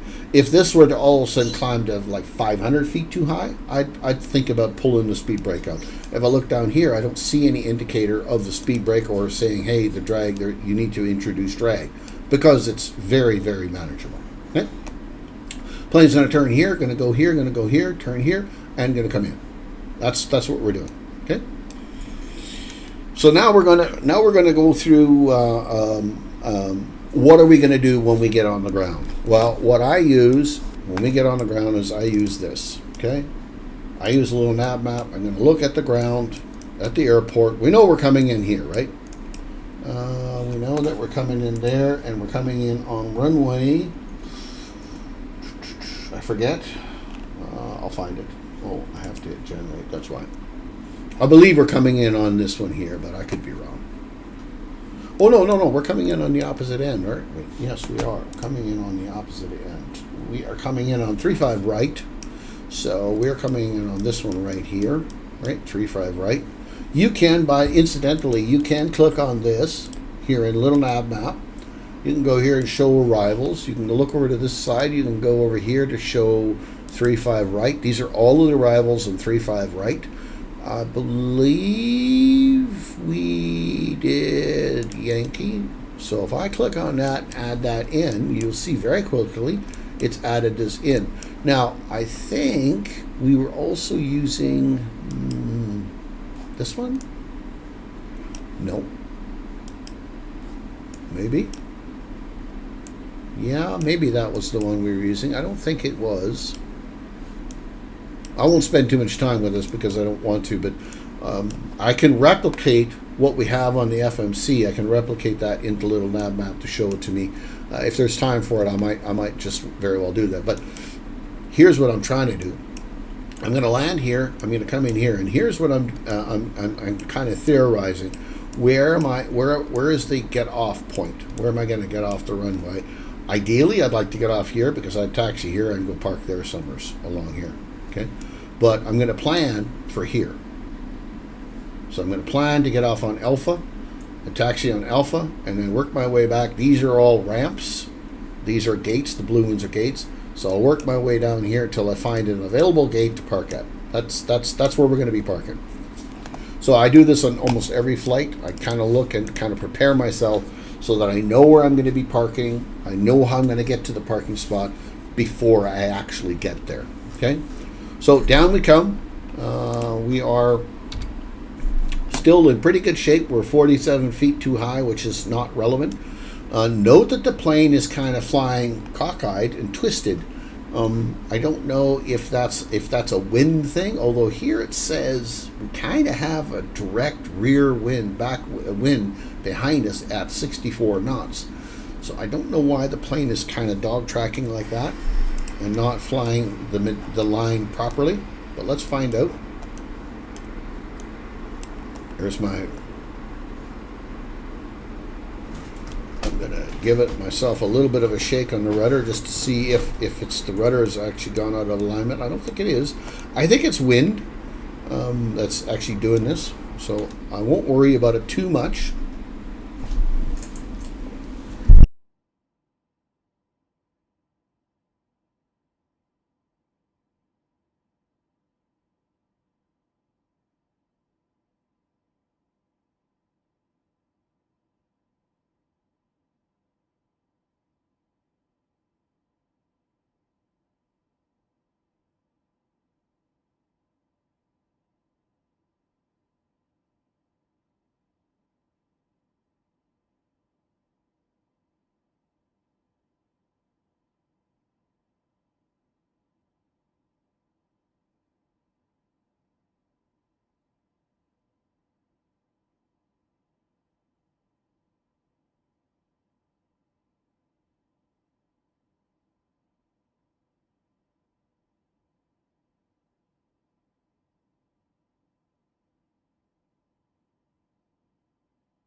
Okay, where were we?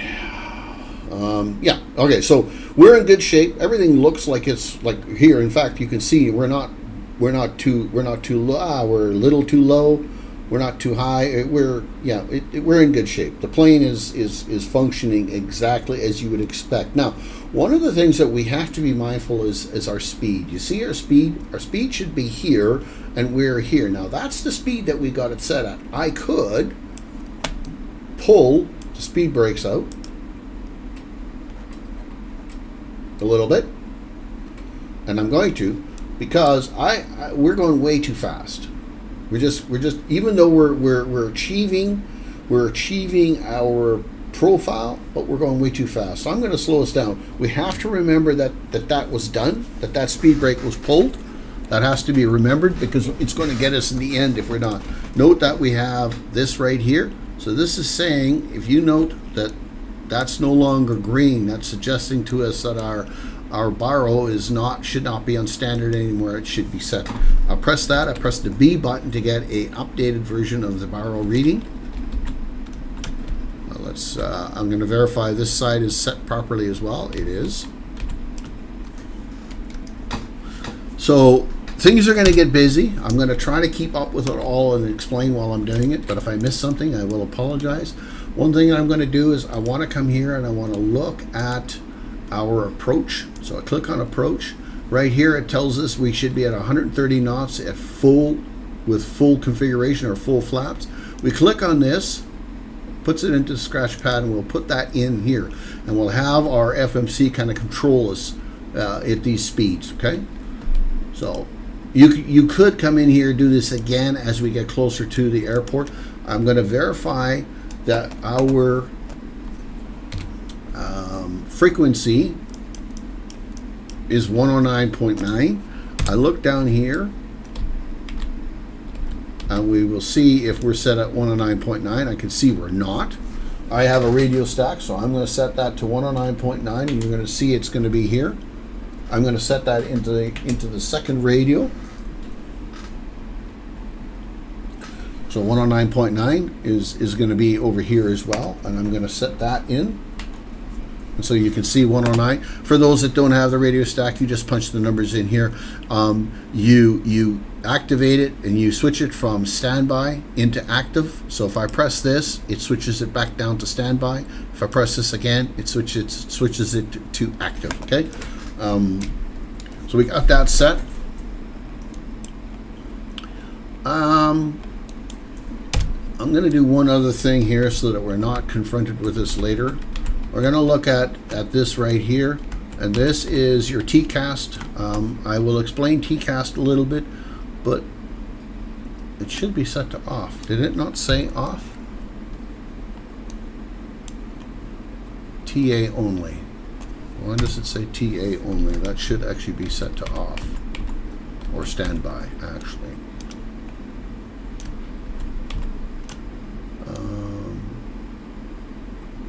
That's interesting.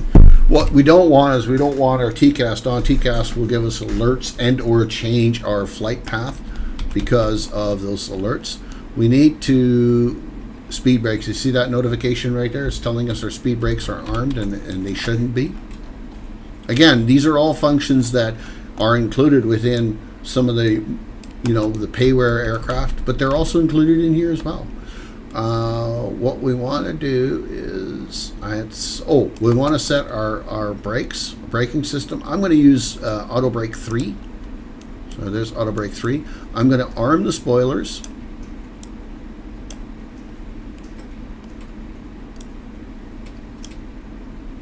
There we go. Spoilers are armed. See that? Spoilers armed.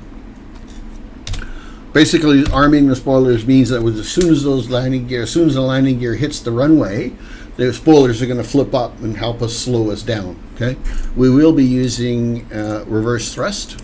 We'll probably let me look at the runway. So we got a 12,000 foot runway, so we got a lot of runway. I might actually change my auto brakes from 3 to 2. And I probably won't use 100% reverse thrust. I'll probably use 50% reverse thrust. Okay. How you do that in a plane is different for different controllers. My controller, I have a button that I press that puts the engines into reverse thrust, and then I'll push the throttle up to about 50%, and that'll give me about 50% reverse thrust. You're going to need to measure that, you have to determine that for yourself, how much reverse thrust you think you need, and so forth. Some airlines will use idle reverse. So it still creates a little bit of reverse thrust, but it doesn't give you the big engine roar. Some airports will require you not to have full reverse thrust because of the noise. Okay, I think it depends, and again, if I'm misled in this, and anything I'm telling you, please don't hesitate to make comments about it. Be kind in those comments if you would, but if I'm wrong about anything here, in the comment section. Okay, so here we go. We are getting ever so close. Let's just quickly take a quick peek, and let's revisit where we're at. We're 39 nautical miles away from the airport. That's where we're at. Okay, we'll have a little less fuel on board than we had before. This was 5.8 or 5.9. Now we're 5.5, which is we still have plenty of fuel. It's 5,500 pounds of fuel, and we're going to have 5,500 pounds of fuel when we get on the runway. It's not like we have 5,500 now. We're going to have 5,500 when we get on the runway. Wait a minute, that's not true. We have 5,500. Oh, that's interesting. I was always led to believe that this indicator is how much fuel we'll have when we get to the airport. Well, that's kind of what it says right there as well. Interesting. All right, moving on. Let's go up in the overhead, and let's take care of some business here. Let's get the landing lights on. We won't use our runway lights yet. When we get on ground, we will turn off the runway onto the taxiway past the threshold, hold short lines, not threshold, the hold short lines, and it's at that point we'll clean up the aircraft, put the APU on, get the taxi lights on, get the runway lights on, turn the landing lights off, and get ready to start taxiing to the gate like we talked about what our plan was. We'll be turning off the runway to the right. Ideally we'll turn off on Alpha, but we'll likely won't turn off until we get to, those are both called Alpha? That's interesting. That's weird. Anyways, we'll turn off further along the way because we'll probably not get slowed down enough in time. Now let's go see what our progress is. I'm going to dial this in a bit. Maybe too much. That's good. So what we're seeing right here is this is our final, and the airport is in here somewhere. It might be a little further down that we don't quite see it. Note that we are too low by about 80 feet. See that? So I'm going to bring this speed brake. No, the speed brakes aren't in. Okay, so we're good. We are going a little quick.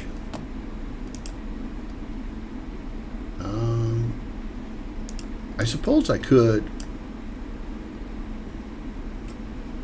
pull a little bit of speed brake out there just to keep the speed more manageable. See, this indicator right here is telling us we need to be at 200 knots.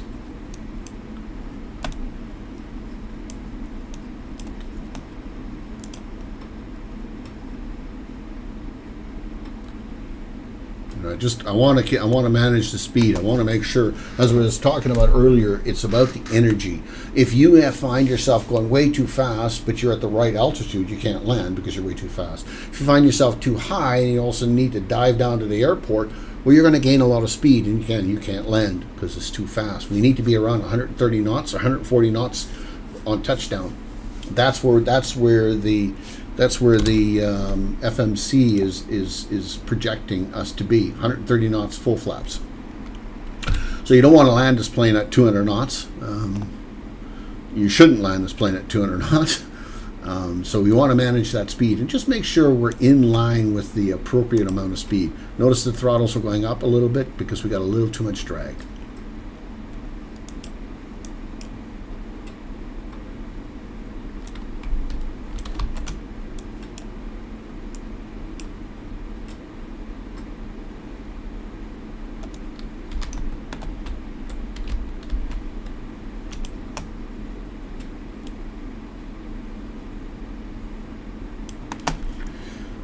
All right, here comes the good part that I like more than anything else. So at this point, we are getting ready to make that final turn in, I believe, is what we're doing. Where is my plane? Where's my plane? Where's my plane? Oh, I'm looking at the runway.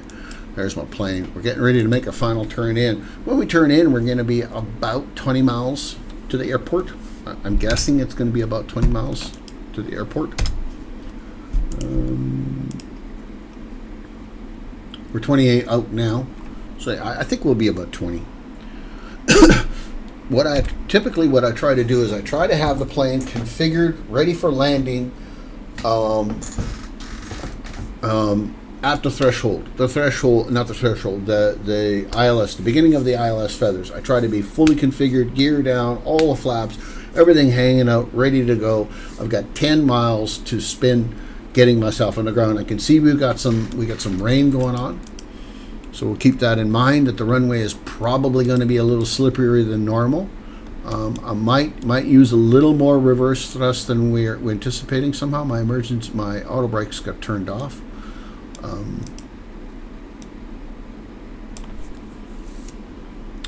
Profile is still good. It's hard to see for you, but right there I can see the profile is still good. We're making our final turn to the runway, which is the runway is over there somewhere. So we haven't gotten there yet. Now have we adjusted? Let's let it turn a little sharper, just so we don't get too far off the line.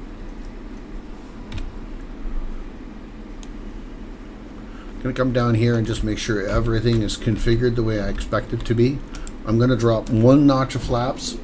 It will help with some of the speed management as well. Incidentally, if you find yourself not wanting to use the speed management here from the FMC and you want to manually do it, that little button right there, that's a pro tip brought to you by Razor.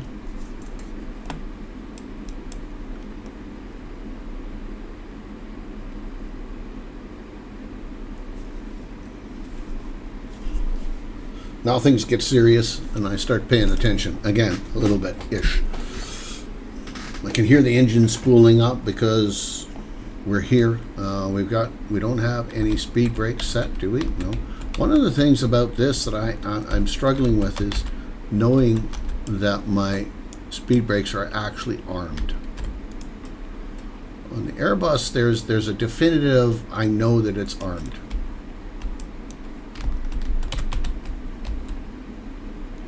Presumably that means they're armed.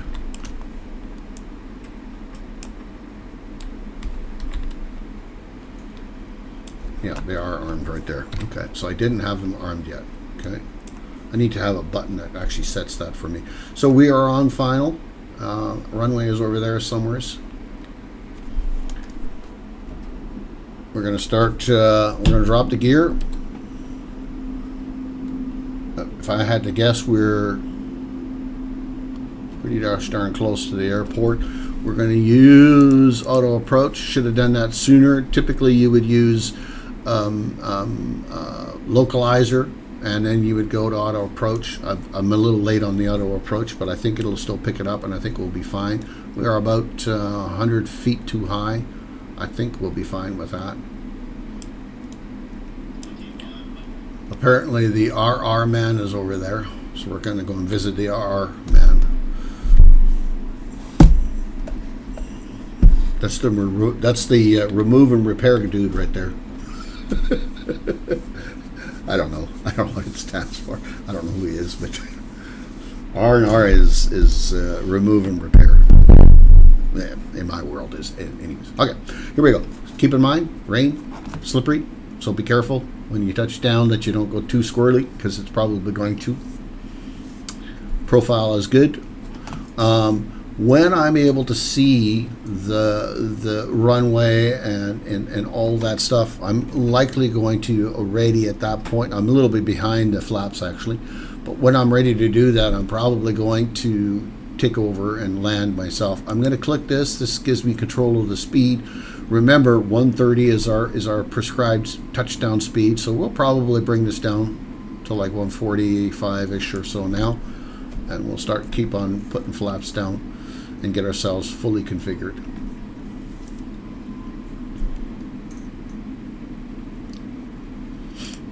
If we can't see the runway, I might let the plane auto land itself. We'll see, because right now I still can't actually see the runway. One of the things I should have done is I should have checked weather, and I didn't.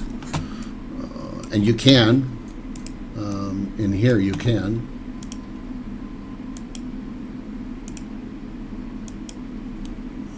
Might not be timely for that. I'll try to remember to check weather once we get on the ground and show you where that information is. I can see the runway, it's just illuminating now. So we'll continue.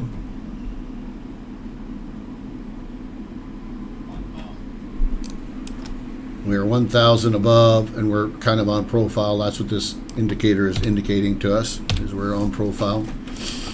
I think I will disconnect. So that's autopilot disconnected. Now I'm in control. I'm in control of the aircraft itself, but my speed is controlled as well, apparently. The glide slope, I've gotten out of the glide slope. So let me turn this off. I'm going too low.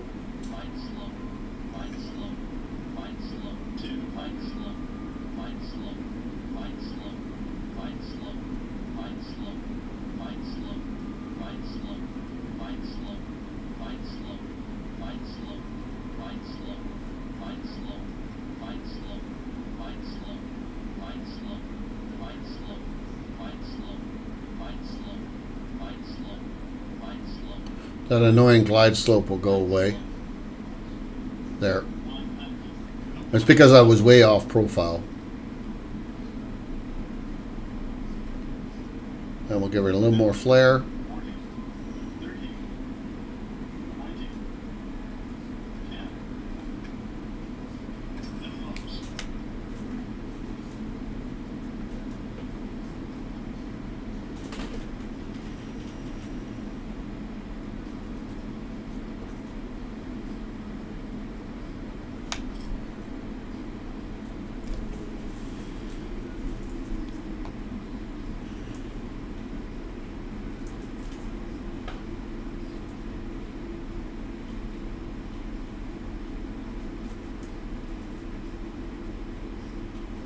One thing I didn't do that I should have is I should have, and I didn't, I should have made sure my lights were on, and I didn't. It would have made it easier for me to see that turn off.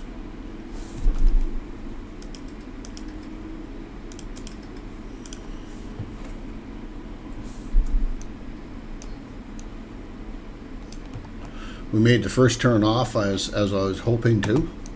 I used a bit more reverse thrust than I anticipated. I was very much worried about the wet runway that I didn't think of.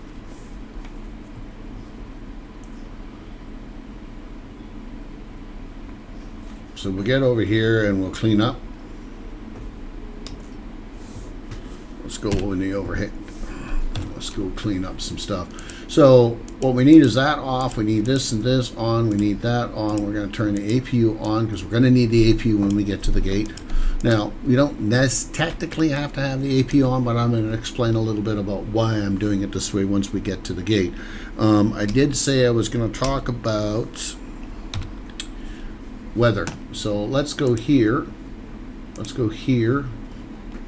Here. Weather. And there is your actual weather. Here's the actual readout for the weather for those that can actually read this and understand all of this. My good friend Razor has been patient with me trying to explain all this to me, and I can see from this it's winds are from 190 at 8 knots. I forget what this 3,000 means. They are scattered. The winds are the clouds are scattered at 800. It's broken at 3,000. He told me what this meant, but I don't remember. QNH is 1014. QNH, forget which reading that one is. But you can get a clearer picture down here for those that don't understand this. So it's IFR, right?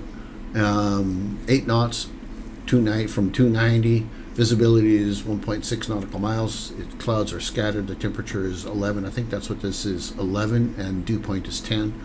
And the pressure in hectopascals, not QNH, but hectopascals, is 1014. Okay, that's what that means. Let's go back up here. Let's go back here. Verify we got this set. So our APU gens are ready to go on, and we'll turn them on once we get to the gate. Our plan was to taxi to the gate so we can clean up. So we're going to go up here, across there, and across there, and then we're going to take the first gate on our left. Here we go. So we'll bring up our flaps. It's part of the cleanup that we talked about. We'll kind of trim the aircraft back down to some reasonable trim. We'll bring up the flaps and get them stowed and ready to go. Incidentally, there is a flap indicator right here, just the same. You don't have to look here. You can look here, and that's your flap indicator.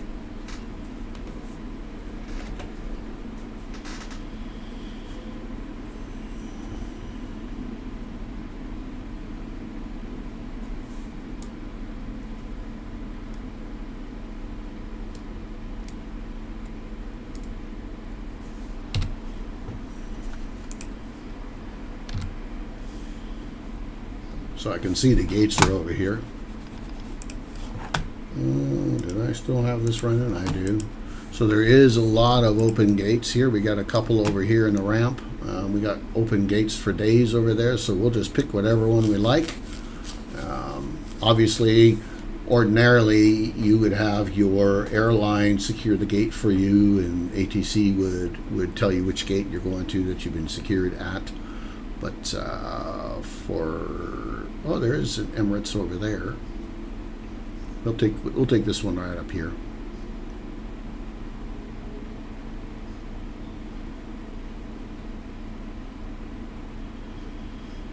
This looks as good a gate as any.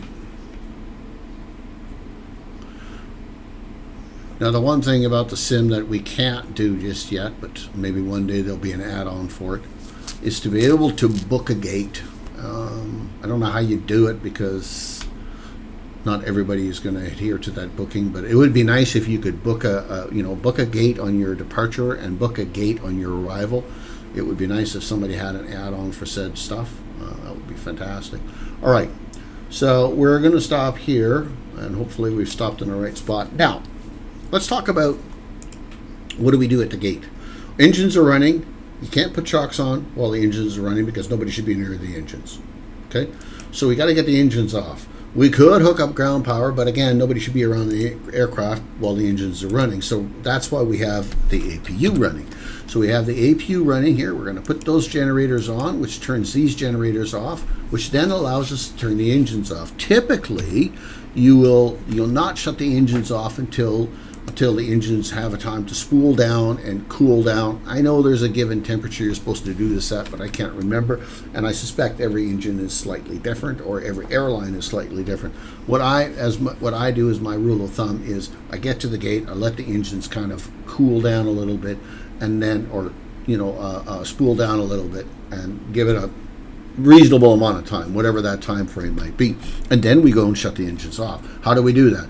Well, we look to the overhead. We make sure that these continuous are set to off. Okay. We make sure that we come here and we deal with the packs and make sure the packs are still up and running, because we want the packs running when the engine shut off. There'll be no forced air into the cabin, and the passengers are still back there. So we want to make sure that that's set. We go down to here and we shut these fuel selector switches off. If we've done it right,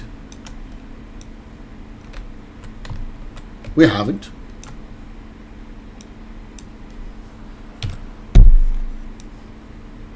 Oh yeah, everything's up and still. So now you could go here and you could go to toolbar pushback, dealy whopper, click on that, click on jet weight, and the jetway should connect, but it's not. Jetway, park brake. Did I not have the park brake set already? Thought I did. No, I did. Park brake. I feel like something has gone off the rails here for some reason or other. I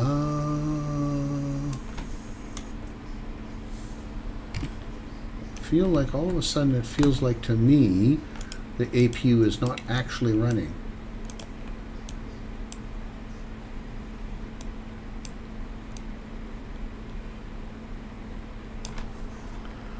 Let me look down here and make sure. Like it feels like to me we're sitting on battery. And we shouldn't be. We should be on APU.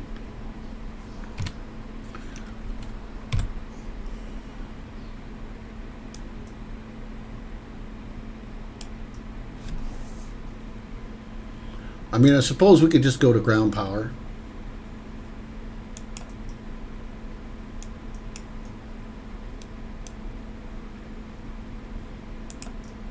Yeah, let's just go to ground power. We're on ground power now. And we should be able to get the gate. Maybe we're too far from the gate. Maybe let's go to the gate. Let's go to the gate. Let's go to jetway. Maybe these jetways don't work. Maybe we're too far away from the jetway. I mean, we're parked in the right spot. No, we're not. There's the problem. We're supposed to be parked here. Not here. And we're probably sitting in a large gate. And we are. No, we're not. Yeah, we're parked in the wrong spot. Anyway, okay, that's why the gate's not working. Makes sense. Got it. Okay, very good.